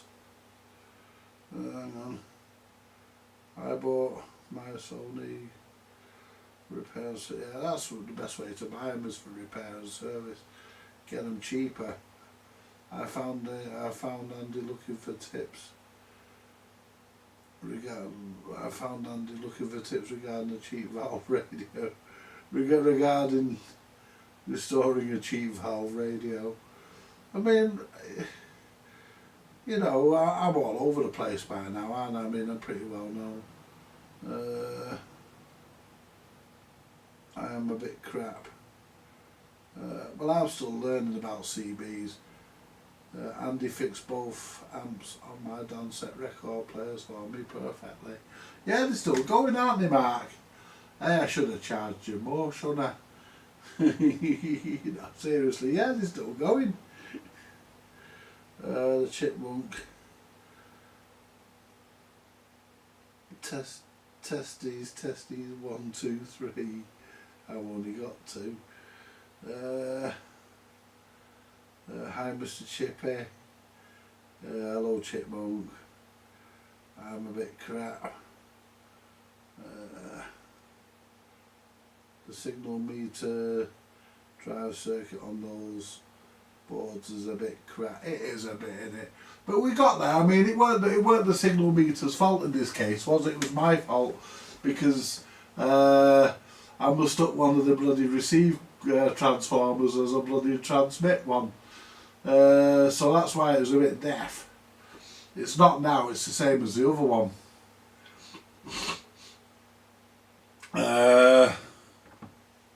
I know why. I think I've discovered why they give them plastic cases. to stop them moving about with the power when you fucking touch the cunting things. You go anywhere near them with your fucking fingers, and the power goes up and down on them. You know, I mean, they were junk really. They weren't made to be anything other. You know, they were a bit on the side. They bordered on the other side of crap. I mean, like I say, guys, you know, if you wanted a really good radio, then you went for the Rotel. You went for anything with a Cybernet or a Uniden board. You know, which was Unidens or fucking audio lines, Rotels, anything with Cybernet, Rotels, Yorks, Fidelity 2000s, that sort of thing. You know, but the Midland Precision series, as I say, the 3001, 2001 and 4001, and not necessarily in that order, I'll say it again, the Midland 2001, 3001 and 4001. They weren't bad. They were made by Maxon. They weren't bad. They were a good radio, and I like them. I think my chair's got stuck again. Can you believe that, guys? Look, whoa. It gets stuck. That's it.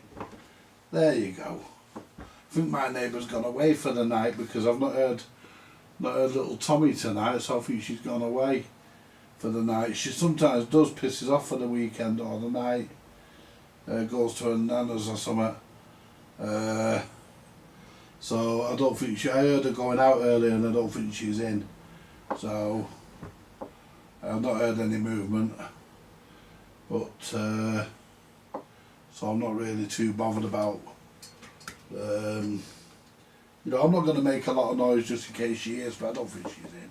Not heard her. And what else have we got?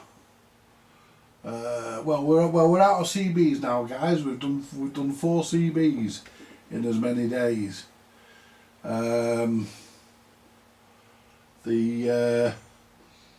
Yeah, they're little Maxons rather. I'll keep one for my collection, and the other one I'll sell the best of the both. I'll sell the best one, and I'll keep one for my collection. I'll just keep one for the hell of it. I might not even bother, but we'll see how I feel. But they're, I mean, they were never designed to be anything else other than cheap. And like you say, the signal meter circuit in them's not brilliant, but what am I doing for the weekend? I don't know. S4. I said, enjoyed this. Cheers, and no worries. I'm glad you enjoyed it. I mean, that's the whole point of it, isn't it, guys? The whole point of it is that you enjoy it. I mean, I enjoy doing it. You know, I really do, because if I didn't enjoy doing it, I wouldn't do it, you know. But I do, I really enjoy doing it. And they were a couple of nice easy fixes. A segment out on the channel display turned out to be a dry joint, and somebody had pissed about with a VCO on the other one. But it was I didn't spot it because the wax had been either recovered up very nicely or replaced. But that VCO had definitely been adjusted. But we're back now. It's back to how it should be, and it locks on all 40 channels. Hello, Kevin. I ramp up the volume when my neighbour goes away. Well, I don't really. I mean, I don't. I'm used to not doing that now, so I've got used to not doing it. I mean, I could put something on nice and loud, but I just can't be bothered. You know, I could stick the jukebox on if I wanted, but I can't be bothered. It means I've got to shift all the stuff from in front of it and a button on top of it. I just don't want to, but you know, yeah, that don't bother me. You know, but it's not only my neighbour, it's people next door. Not that I give a fuck about next door. Don't fucking like him, to be honest, much. I only say hello to him, to be neighbourly. I think he's a twat, to be honest. But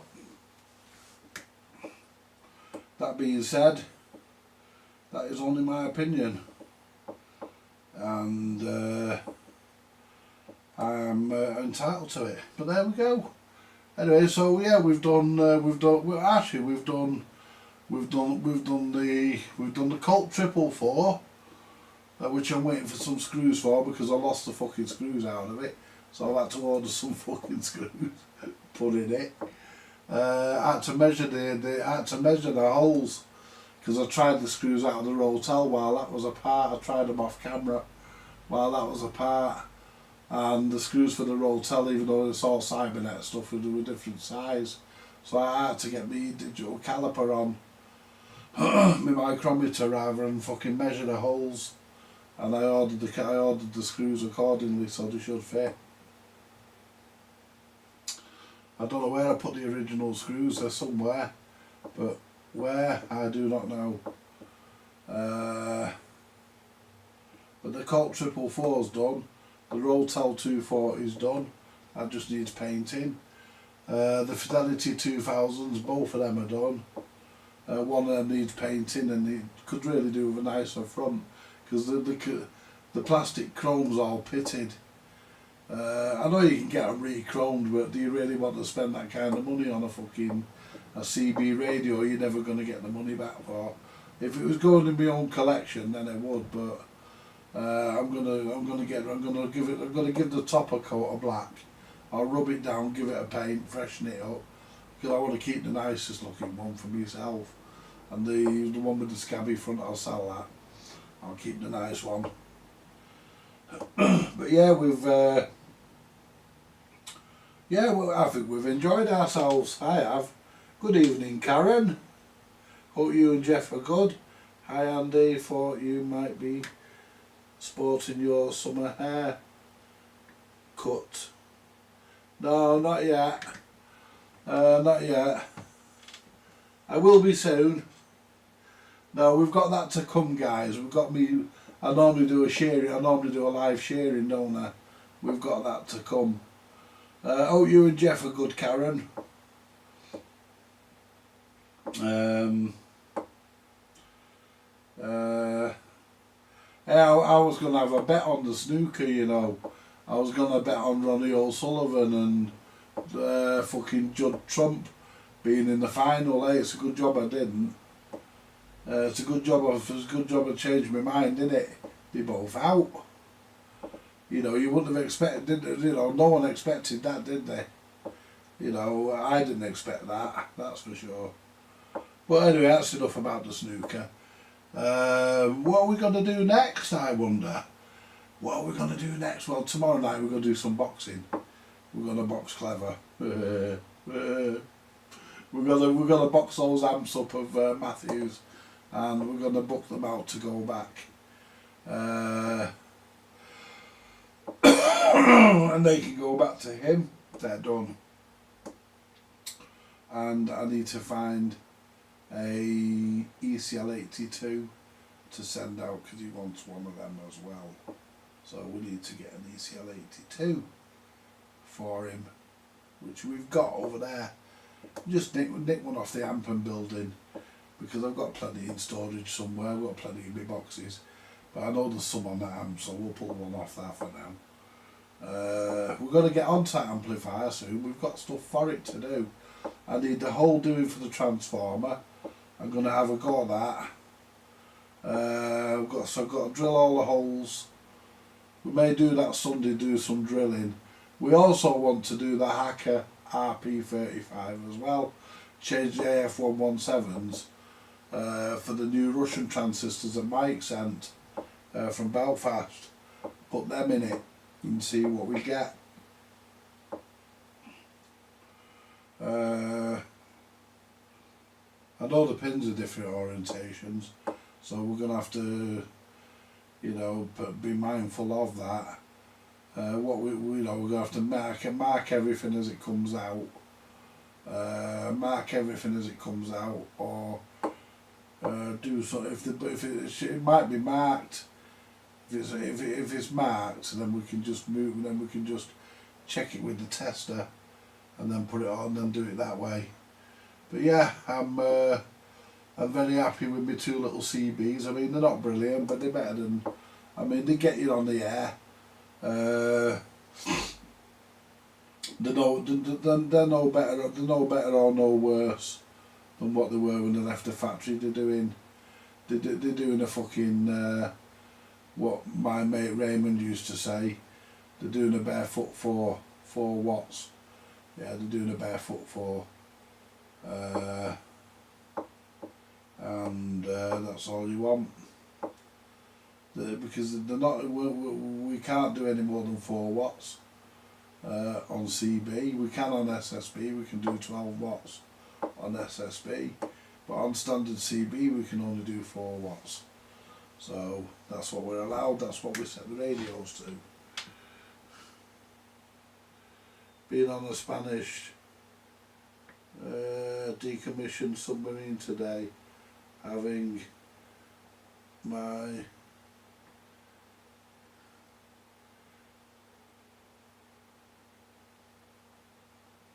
what?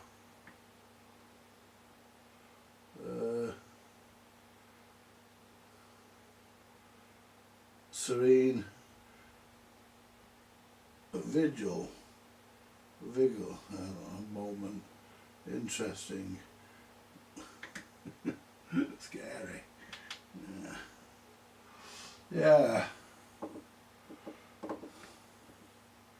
When World War III breaks out, they'll wish they hadn't decommissioned that submarine. Hey, they might recommission it. They might fucking decide that they might decide that they need it.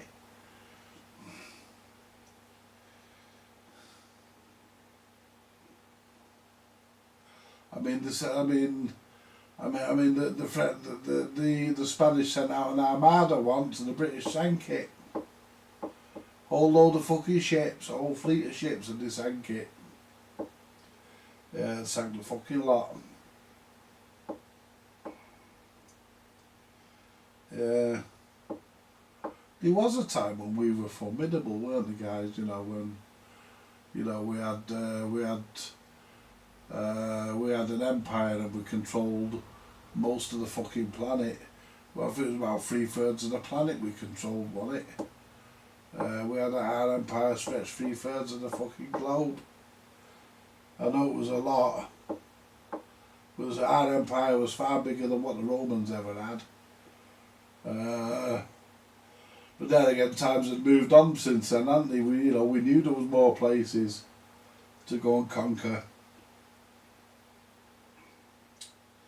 But that's another matter.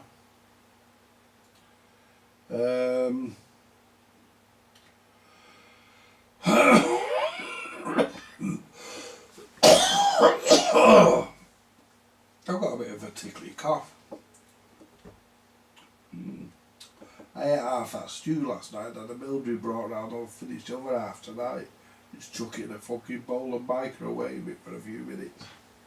Then get a couple of pieces of bread and chuck it down my grub tunnel.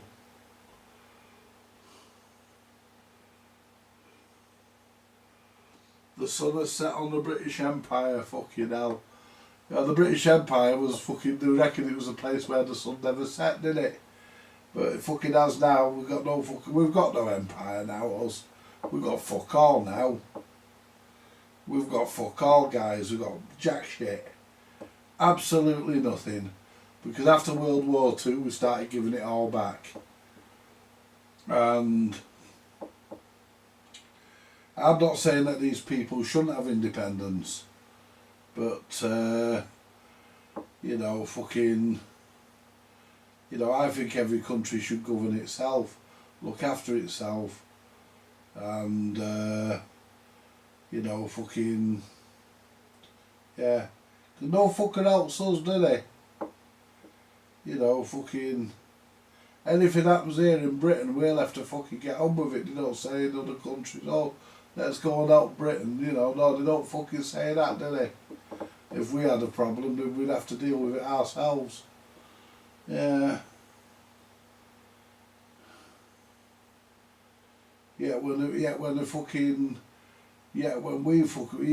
fucking something happens elsewhere, they come out with the begging bowls. Please. Nah, fuck off. You know, but, you know, it's true though. You know, this country is too fond of helping other places, but not its own people. You know, I mean, look at all the old folk. I mean, you know, all these that are in nursing homes, they have to sell their houses so they can stay in the nursing home. At one time, nursing homes were provided by the local councils.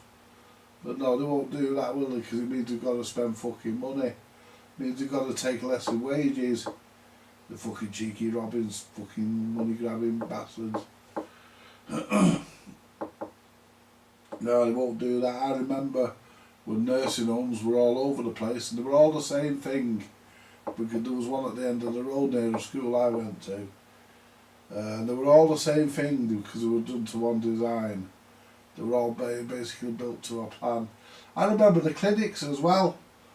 I remember the walk-in clinics. You could just walk in them. There was about 3 or 4 of them where I lived.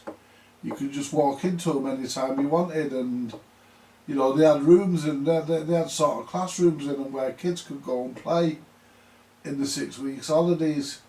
I remember when the schools used to open up in the 6 weeks holidays, and you could go to a school, any school, it didn't matter which one, even whether you went to it or not, you could go to any school and get a dinner. Me and my mates used to do it all the time when we were kids in the 70s. We all used to go to a school, go to a different one every day. You know, we used to go around the schools, and we used to get a school dinner. A lot of schools used to do it. They don't now. You know, as soon as the fucking holidays come, the fucking lazy bone idle teachers, they're fucking straight off. I mean, we got a bank holiday on Monday. Why the fuck have we got a bank holiday on Monday? Why should there be a bank holiday just because it's May Day? Why should there be a bank holiday at the end of May because it's the beginning of summer? You know, I just don't see the fucking need. You know what it is? It's the fucking they call it a bank holiday, but it's a British way of saying, no, really, we're lazy bastards. I can remember when the shops used to shut on a fucking Wednesday after 12 o'clock Wednesday, you couldn't get a bastard pint of milk. Everywhere used to shut up on fucking half day Wednesday. Who remembers half day Wednesday? I know a lot of yous will, because a few of you are my age. So I know if there's a couple on here that are definitely my age, I know that. And they'll remember half day Wednesday. You couldn't get a fuck all after fucking 12 o'clock or 1 o'clock. It was 12 o'clock, wasn't it? Yeah, it was 12 o'clock and 12 noon. You couldn't get a fuck all after 12. It shut down and that was it. The whole country shut down half day Wednesday. The factories, I don't think the factories didn't. It was just the shops, wasn't it? Just the shops fucking shut down. If you wanted a fucking pint of milk, we had to fucking trek over to fucking dairy. Half day closing, yeah. You know, it's just a, Enzo Ferrari was right what about he said about us. We're a nation of shopkeepers and a nation of tea drinkers. He was fucking dead right. You know. We're not even a nation of fucking shopkeepers now. You show me a shop that's that's actually owned by an English person. They're all Asian people that run them. All the corner shops now, all the shops up here, they're all run by Asian families. Not that I've got a problem with that, but they are. You know, I can remember when I was a kid. You went into a shop and you bump into somebody like Arkwright open it after that. You bump into somebody like Arkwright out of open all hours. You know, you'd bump into somebody like him, dressed like him. You know, that's the sort of person you'd bump into in a shop. And I can remember the hardware shop. There was hardware shops and ironmongeries everywhere. Fucking hardware shops were all over the place. Yes, Andy, we're the same age, and I remember, it's gone dire, hasn't it, Kevin? I mean, we're a laughing stock to the rest of the world, and I quite agree with the rest of the world. I won't go into it deeply, but some of the things we allow to happen in this country, some of the things we allow to happen, and the rest of the country just laugh at us, the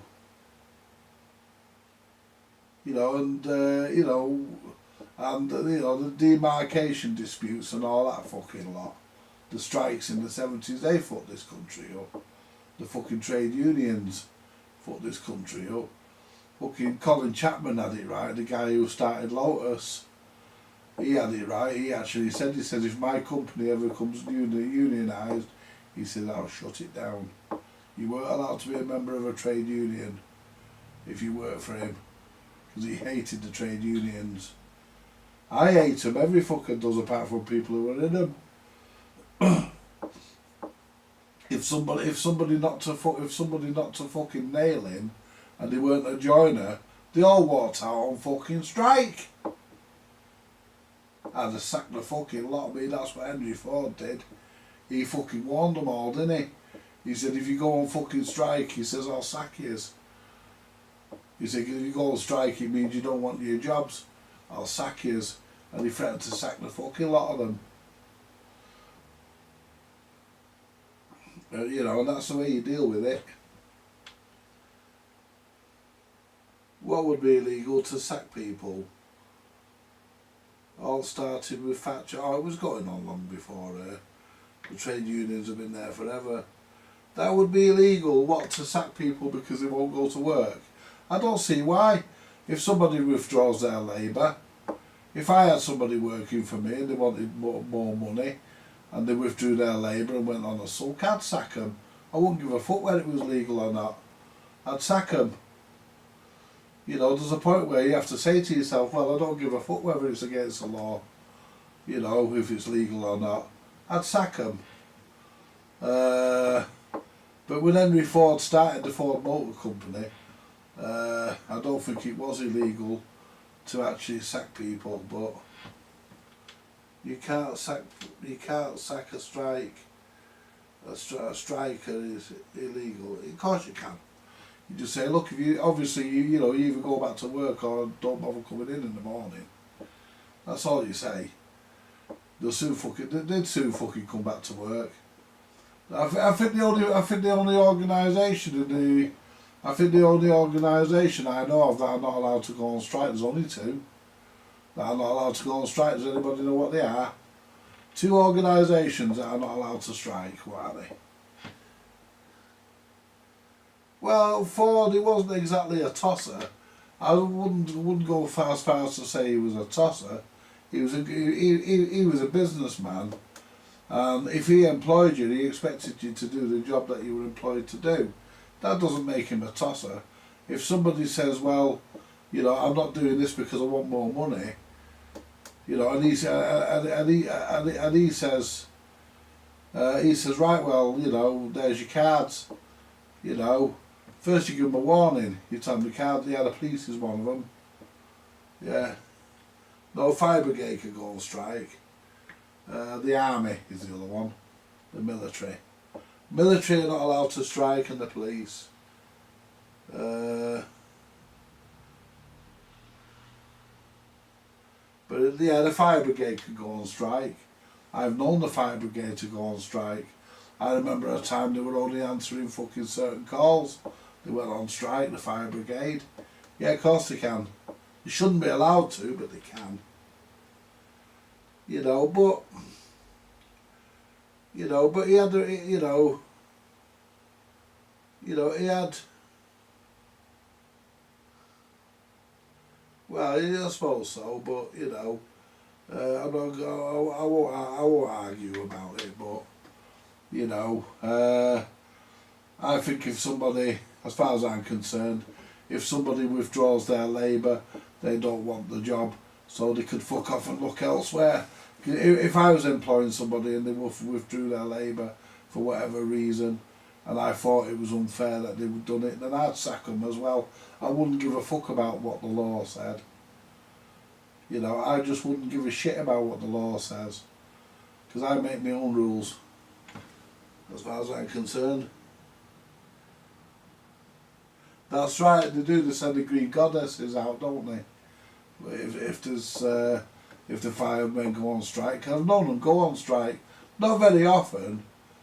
You know, I mean, the fucking teachers even go on strike occasionally, and they don't do any fucking work. I mean, when I was at school, I remember my teachers used to just sit on a fucking ass all day.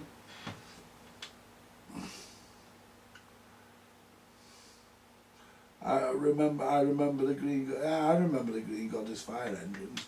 Last time the fucking fire brigade went on strike, they had about but no, guys, come on. If somebody refuses to do their work, you sack them. Simple as. You know, or if you ask somebody to do something, and they're in your employ, as long as it's not an unreasonable request, and they refuse to do it, you can sack them because they're refusing to comply with something you've asked them to do.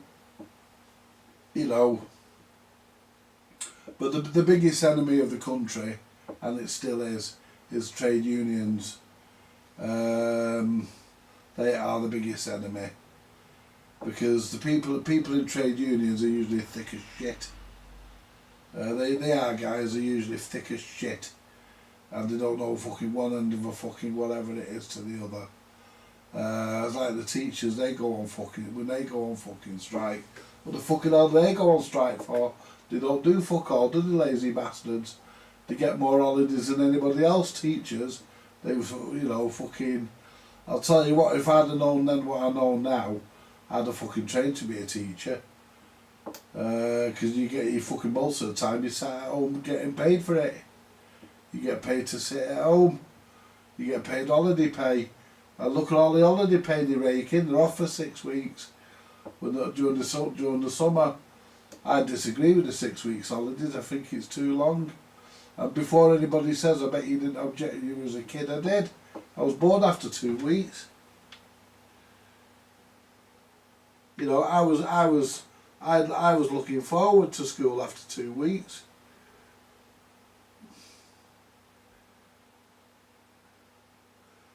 I'm like you in that respect, Andy. I pick and choose laws to obey and ignore. Yeah, I do. I mean, the major laws I obey. I mean, I wouldn't go out and just shoot somebody, or, you know, rob a bank, or I wouldn't commit a criminal act. That kind of thing. I wouldn't do that. But I wouldn't go out and commit a criminal act. But as regards what I'm allowed to do, I'll do what I damn well please. Nobody's got the right to order me about, and I don't care who they are. You know, I don't even stop for the police, me. If I'm walking up the street and the copper shouts me, I tell them to fuck off or carry on walking. I don't stop for them. Unions take your money and spend it in the pub when you're on strike, and they don't get and don't get paid for it. Yeah, I know. Yeah, the fucking cheeky bastards. You know, fucking. The worst thing that ever happened was the trade union movement. I mean, the ethos of it was good. The idea was a good idea. It was supposed to help people get treated fairly, but then they turned it into fucking reasons for going on strike. I mean, up until the 70s, we were the third biggest motor car manufacturer up until the 70s, and didn't last very fucking long, did it? Once British Leyland took over, didn't fucking last very long, did it? All them fucking names that were known for quality, they're all gone. And the last Triumph motor car that was made was actually a fucking Honda, was actually a rebadged Honda Accord. The Triumph Acclaim, it was actually a Honda, the very last one. You know, so it was really a Japanese vehicle, it wasn't a British made vehicle, just rebadged. Look at Rolls Royce, there's no such thing as a Rolls Royce anymore, because they're actually owned by BMW. You know, fucking, if anybody who buys a Rolls Royce nowadays thinks that they've got 100 years of heritage and technology under them, they haven't. They've got a fucking BMW 10 series or whatever it fucking is. They've just got a very expensive BMW saloon with a fucking Rolls Royce grill on the front. I'm not getting into it on here, but union has ensured my pension, so we all have our opinion on it. Well, yeah, you know, if you're getting something, Karen, you're obviously got to be on their side. I understand that. If you're getting something out of them, you're obviously going to be on their side. That's called double standards. Because if you weren't getting anything, you'd think the same as I do, and don't say you wouldn't. And I'm not going to get into an argument about that one. But people who are getting something, then they're more than happy for it. But you know, if you suddenly found out that your pension had been ripped off, you wouldn't think the same, would you? I don't think you would. Let's hope that doesn't happen, but it does happen. Look at Robert Maxwell. Was it Robert Maxwell? Yeah, it was. The daft fucker they reckon he fell off his fucking boat. I reckon he jumped off. But fucking, you know, look at all the skullduggery he was into. And none of it came out while he was alive. It all fucking came out. The Mirror Group and all that, it all came out after he died. None of that came out while he was alive. Because everybody was fucking probably under orders to keep the gob shut. But it all started coming out after he snuffed it. But I think the trade unions are a bad idea. That's my opinion. I'm entitled to it. But, you know, my employer tried to pull a real stunt and said they could do it. And said they could do it, but the union told them they couldn't. Right, you see. You know, that's what the unions were originally set up for, Karen. They were originally set up to protect the employees, but Not a lot of them do that. Most trade unions are quite happy for you to sit out on strike, and they're just trouble causers, trade unions. They're always gonna be. Yeah, they might do the odd good thing, and some people may fucking revere them for that. I don't fucking revere them. They took this country and fucked it up. Like the Conservatives. Margaret Thatcher and her fucking bunch of cronies fucking took this country and flogged everything that was worth flogging, and fucking lined their own pockets. That's what they fucking did. And present governments do the same. And, you know, will Labour get in, which they will, Labour will get in at the next general election, if there is another general election. It was supposed to be in May, but it's not going to be, is it, I believe. But when Labour do get in, it'll be the same. There'll be no change. We'll still get screwed.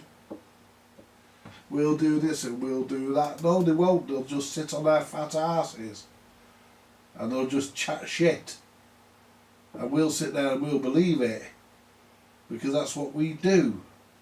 Because we're stupid, we're ignorant, we don't explore anything. We just take what they say and we take it as gospel because we're thick. That's basically what it's all about. We're stupid and we listen to these idiots.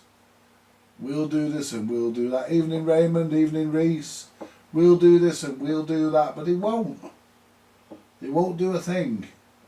All they'll do is carry on the way they usually do. They'll carry on with what was left, what they inherited. They'll just carry on with what they... Oh, I know I'm right, Minopu, I know that. I know I'm right. You know? Of course I'm right. Because that's what they'll do. You know, fucking, no matter who gets in, they'll shaft the British public, and then after they've shafted the British public, they'll shaft the country.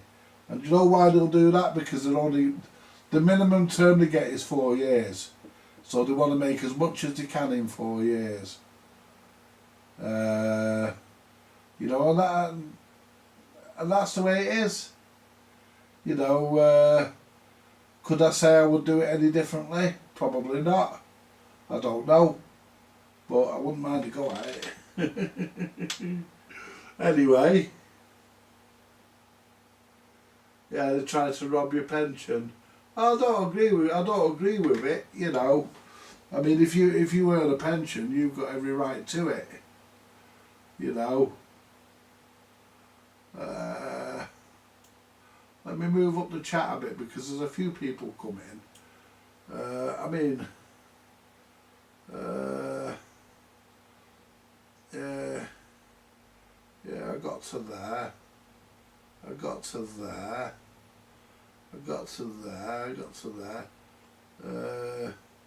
I'm not getting into it. I got to that was Karen's argument. I got into there.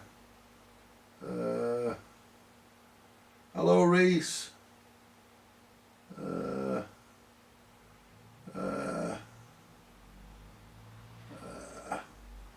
chipmunk. I'm keeping quiet. Karen, yeah. As I'm self-employed and still a union member. Right.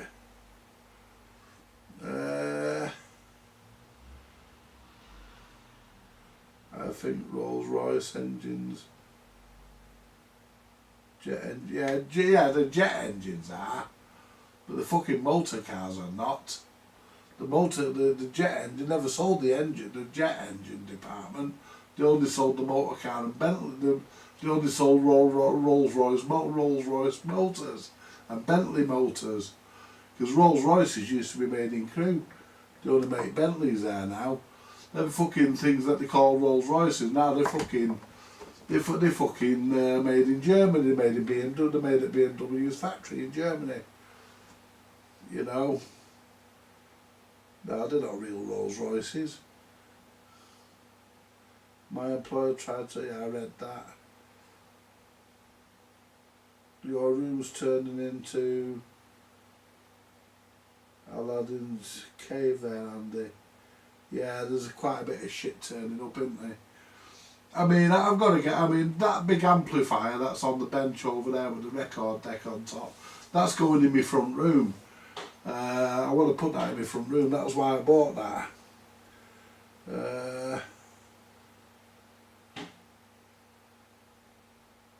Yeah, right, the jet engines are still made in Derby. They're still owned by Rolls-Royce, but the motor division was sold off to BMW, and Bentley was sold off to Volkswagen.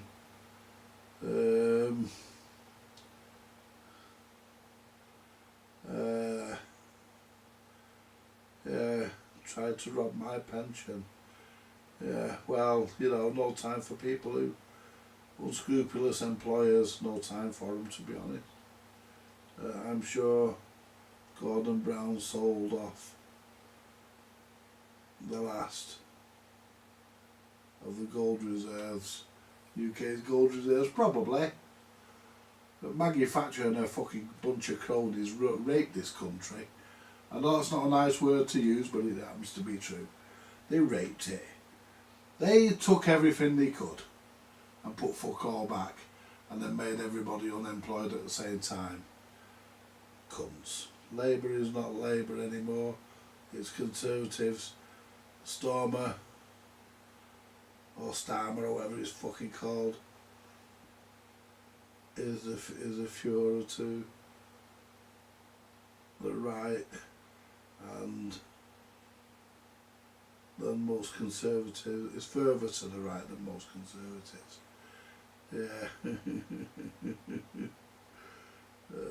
Cheers, Ray.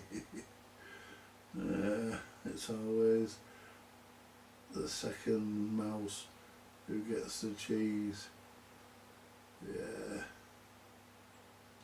Some people need a little tray under their chin, Karen. Yeah. Some people need a rope round their neck.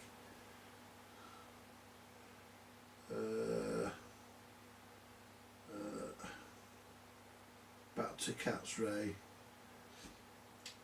I'm giggling. No, my cat's on strike. Don't start, Kevin. What's going on here?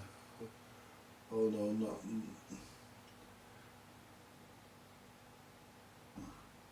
No upset. What? Oh no, not upset. Stripping. No. Can't be asked putting my glasses on. Remember YTS? Yeah, I do, I was on it. Youth Training Scheme. Yeah, I was on it. What a load of shit that was. They taught you fuck all. The only reason why he made you do that was so you got your dole money. Money that you were entitled to by law. They made you do that. I refused to do it because I thought it was fucking pointless, and I told them it was pointless. I just said I'm not fucking doing it. They said, well, we'll withdraw your DSS. I said, do what the fuck you want. And of course they didn't, because they couldn't, because it was the law. I remember when So Do I, they used to play the best-selling song on the Sunday charts on the radio. Yeah, they started playing The Witch is Dead, didn't they? Yeah. Yeah. She was horrible, her. YTS was a waste of fucking time. Yeah. Upholstery. Hey, I did upholstery, you know, on YTS. And I shot a lad up the arse with a staple gun. I unloaded it, an air compressed staple gun. I unloaded it, pulled the trigger to make sure there wasn't a fucking staple in it. And the cunt was on my workbench asleep. On the morning when we got to work, he wouldn't fucking get off my bench. So I got this fucking staple gun, and I fucking put it on his arse and pulled the trigger. And they have little hammers in them that come out, and it banged him on the arse. Hey, I tell you what, he fucking jumped up like a scalded cat. He did half fucking jump. He says to me, he says, I thought he'd staple. He went to the bog and pulled his pants down dead carefully. He thought I'd stapled his pants to his arse. He says, I thought he'd stapled my pants to my arse. I said, no, I made sure it was unloaded.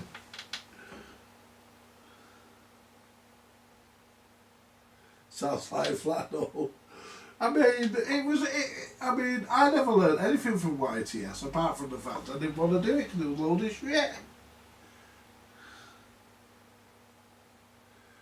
You know, fucking. I remember it very well. It was, you know, I mean, if somebody had come to me when I was 16 and said, look, we've got a proper job here, we'll pay you proper wages, I'd have accepted it. But I had no intention of doing that YTS. I give it a go. I was there for about 2 months, and I just couldn't fucking do it. You know, and to be honest with you, no disrespect to anybody, but most of them that were on it were pure dinglings. You know, they were fucking dinglings. They were dicks, most of them that were on it. Most of them were fucking thickheads. You know, fucking dinglings that weren't capable of doing anything, and no, I couldn't fucking do that. I couldn't sit in an environment. I couldn't exist in an environment like that. You know, I remember when I was on it, me and a couple of my mates that were on it as well. We used to go to the busman. We used to go to the bus station.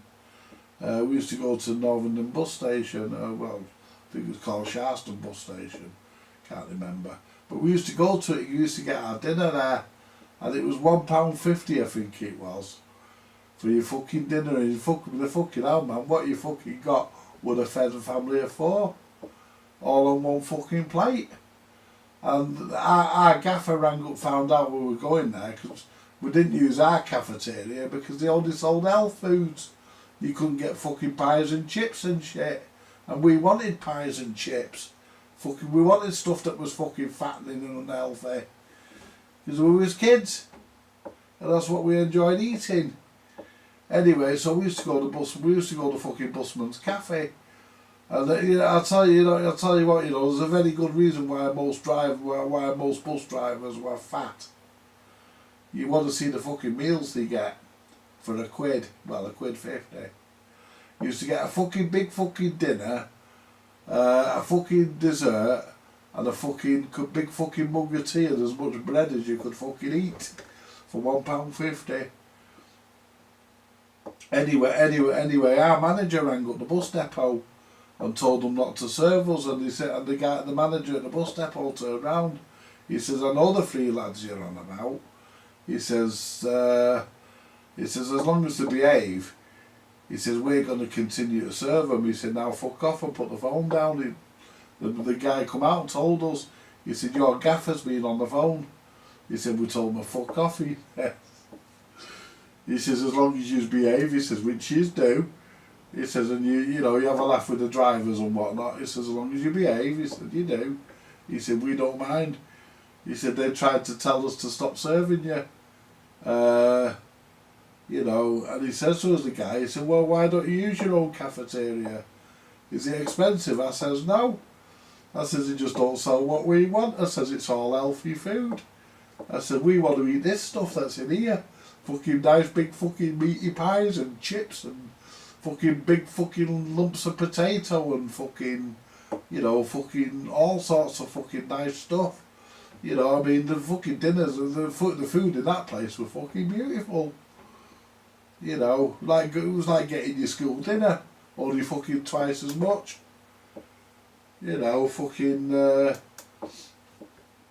what I did on YTS. I used to go to the bus station for my dinner, the bus depot for my dinner. Me and 2 of my mates, Robert Williamson, I can't remember the name of the other guy. He used to come with us. There was another lad that used to come with us. I can't remember his name. I remember Robert Williamson because I went to Great Moor Hall with him. I remember him very well. Yeah, but fucking 3 of us used to traipse into the bus station, get our fucking dinners. And we used to have a laugh with everybody. You know, fucking, you know, and the food was fucking top notch. I mean, it has to be. you're feeding people who are driving around on buses all day. You know, but that's why bus drivers were so fat back in the day. Because they were because they sat there doing nothing, the fucking food they got. But driving a bus back then is fucking harder than driving one today. You know, fucking, it was harder then. But, yeah, remember it very well. That was 1982. Fucking, I was only 16, guys. What about that, eh? 1982. Only 16. Wow. Yeah, just shows you done it. Anyway, where are we at with the chat?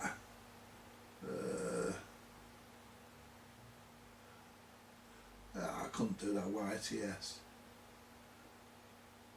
Insulation resistance fail, light came on.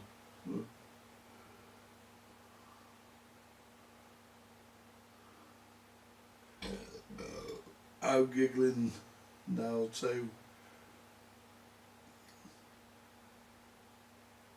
No pass sticker for you, or none for me.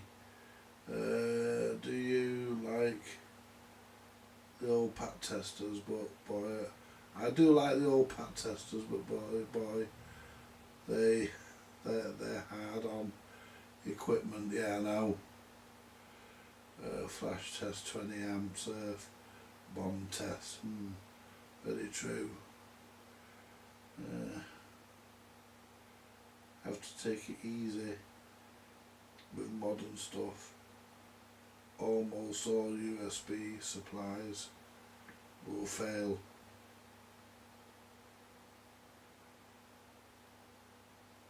Even the lower voltage 250 volt test. 25 is that 250 or 2500 2500 volt test. I have to use a 1000 volt mega instead. I mean,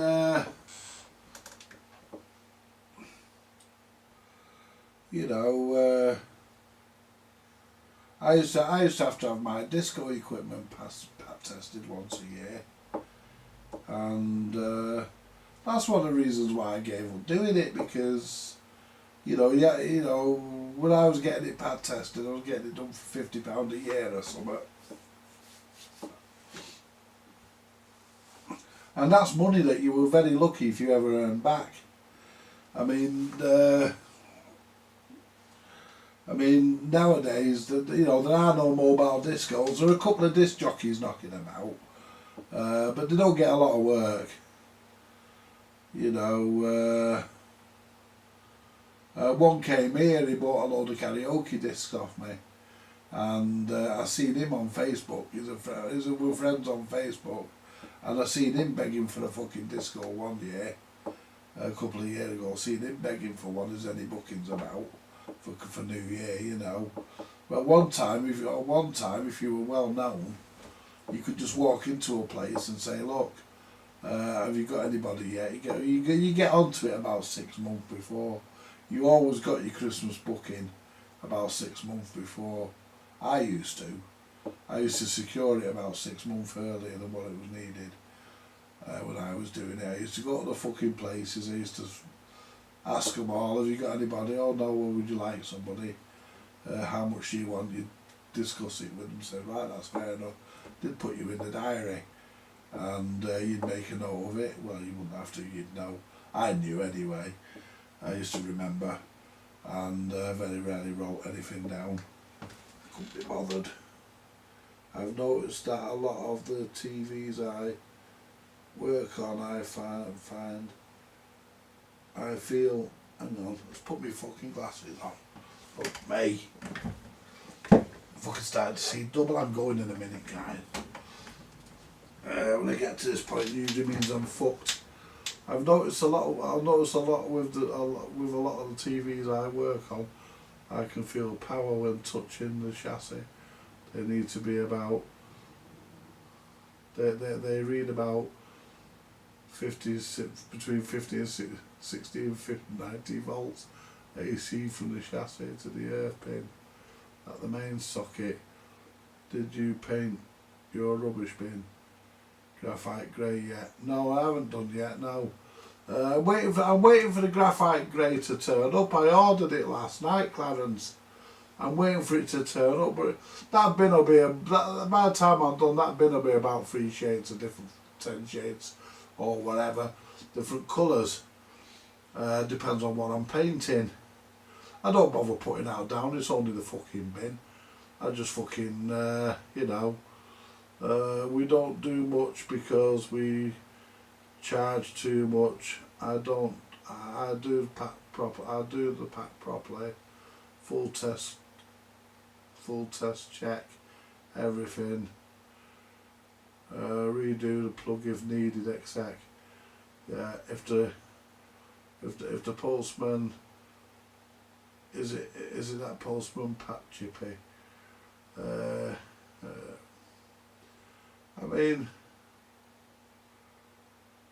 mean, what is the cost of a pat test these days?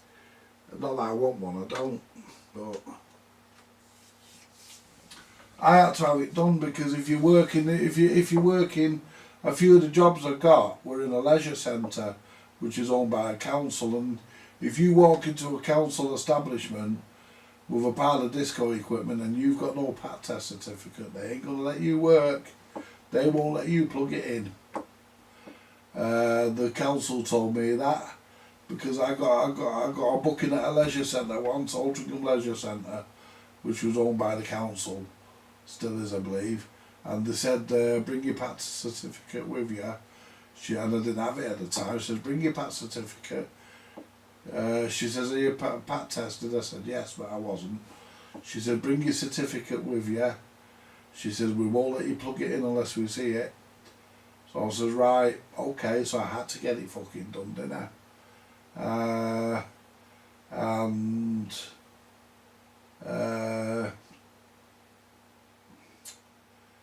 I got a couple of jobs from that actually, so I weren't too bothered, but you know, you only have to take your pat certificate once a year, because what they do, they scan it and then they just check, they keep it on file for the 12 month, and then you just go in with your new one if you get another job there.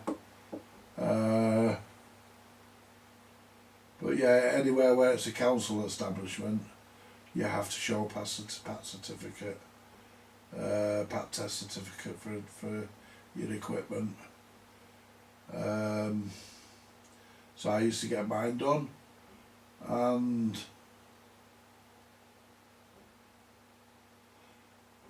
I thought I could hear something, it's me. It's my leg rubbing up a DVD player and knocking it against an amplifier when I'm moving my chair. Anyway, basically at the end of the day, guys, the pat, you know, I mean, at the end of the day, you can fucking falsify them pat certificates. You know, those certificates are easy to fucking, you know, you just take your old one, scan it in, and just fucking doctor the fucking date on the cunt, and then you just stick, you can buy them stickers. You just buy the stickers and write the fucking dates on and stick them on. I mean, so easy to do that, but I never did that. I actually had my gear done. I used to get mine done by a company called City Pat. City Pat Testing. They used to do mine, and the first time they came out, I went to pay the engineer. He said, "Oh no," he said, "we'll send you an invoice." No, I says, "I don't do that." I said, "If you deal with me," I says, "we deal with cash."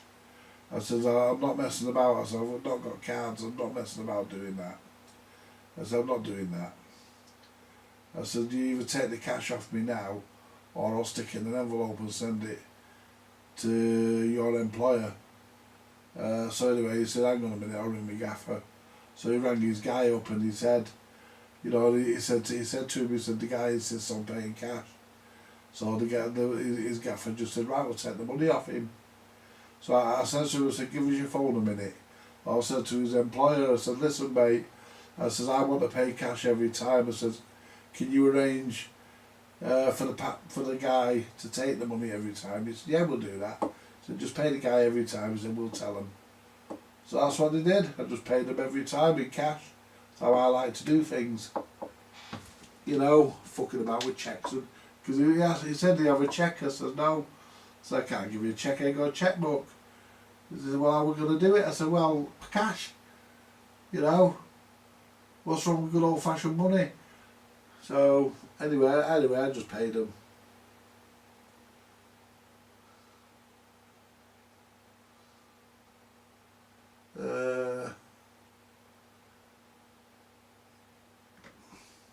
I mean, at the end of the day, guys, it's all a money making racket, really, isn't it? I mean, if something's made out of fucking plastic, you're very, very lucky. You're very unlucky if you get a shock off something that's made out of plastic, because electricity can't conduct through it.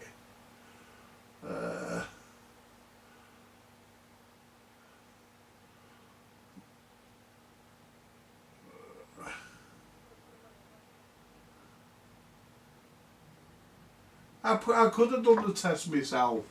If I had the machine, I could have done the test myself.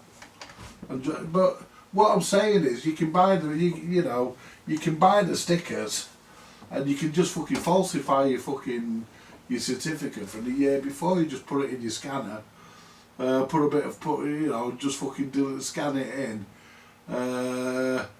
delete the fucking date and everything, and just fucking print it out blank and just use the same colour pen to write the fucking date on, or whatever it was. You know, it's easy enough to do those, but I used to get mine done.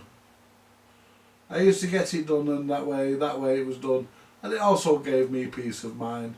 And I think anybody who does karaoke's, especially people who do karaoke's, and passing a mic to somebody that's got a wire on the end of it, should be pat tested, no matter where they work. Because I've heard of microphones going live and killing people. I've heard of electric guitars killing people.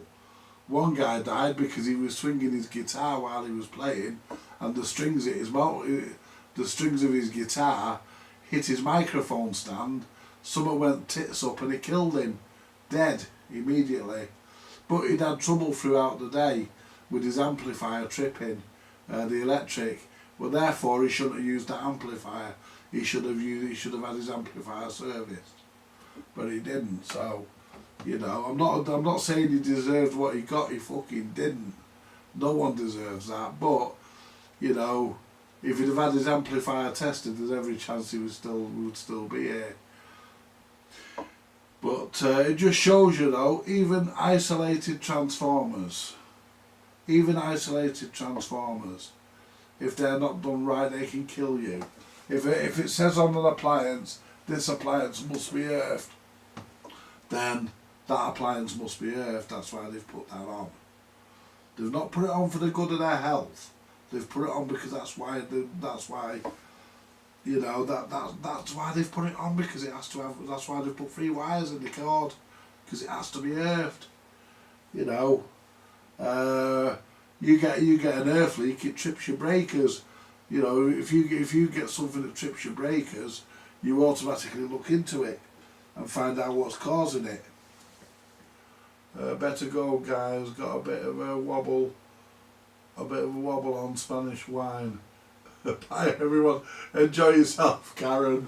I'll catch you later, honey. Catch you later. Bye. Anyway, the chick. Yeah, the fault can be. Yeah, the fault can be invisible. Absolutely.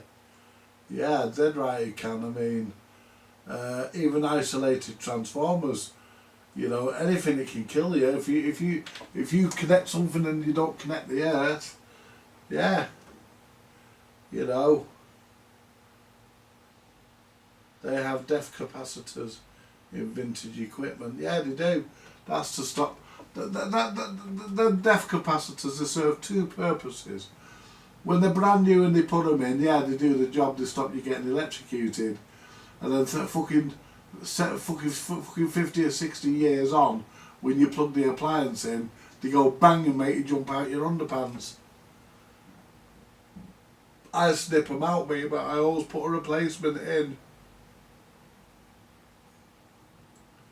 Yeah, they call them depth capacitors so they don't kill you. Yeah, you know, they're designed to keep AC off the chassis. Tiny kangaroo down spot. Ooh. Oh, let's not mention Rolf. Oh no, the bearded, specky, four-eyed, dirty bastard. Ooh. Yeah. Tiny kangaroo down sport makes you wonder what he got up to, doesn't it? Dirty cunt. America often uses technical power for audio gear. Aren't kangaroos earthed through their tails? Yeah. Yeah, they are, Karen. Yeah, they just have a bit of a nasty jump. Yeah.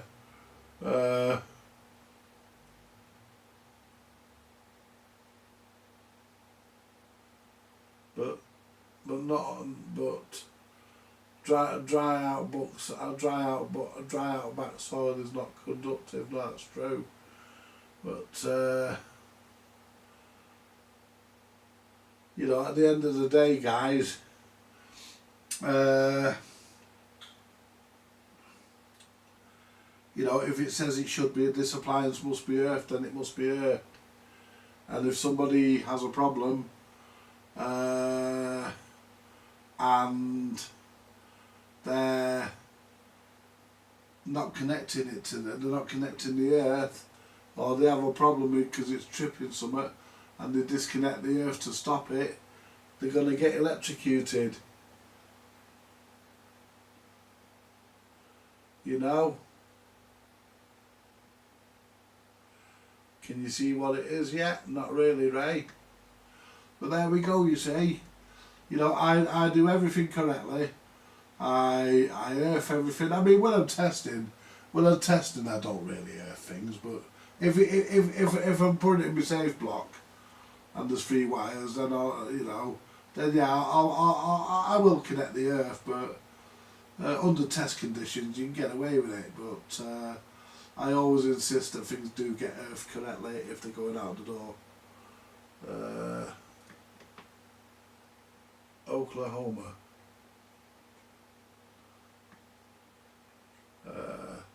I mean, at the end of the day, guys and girls, safety is the #1 factor. You know, it's better to be safe than sorry or worse, as I always say. And that's why you don't see me do anything dangerous on the workbench. You'll never see it. I don't take chances. I don't believe in taking chances. If I took chances, I'd be a gambler. I don't take chances. I don't endanger myself, and I certainly would never endanger anybody else. I wouldn't. I don't, like I say, I don't take chances, and I certainly wouldn't show anybody how to do something that could possibly get them injured on the workbench. No, I believe in safety. It's the #1 factor. You've got to put safety first. Could Rolf Harris be used as a safe? Not really, no. Beware of the Rolf. You know, where did Rolf Harris fuckers spring up from anyway? I weren't too keen on him when I was a kid either. I thought he was a bit creepy. Yeah. Anyway, guys, listen, I'm going to leave it there because what time is it? It's gone 10 o'clock. It's 10:10, guys. I need to go urinate and let the dog out and have my supper and go to bed because I was up early this morning. I'll catch you later, guys. was a brilliant art, you know. Well, it might have been, but it's what it was. What he turned into, innit? It's what came out about him. Right. Yeah. I'm going, guys. Otherwise, I'll end up as nuts as you lot. You all take it easy, guys and girls. And thank you very much for joining me. It's been an interesting one. We've had a bit of fun. Anyway, I'm going to leave it there. And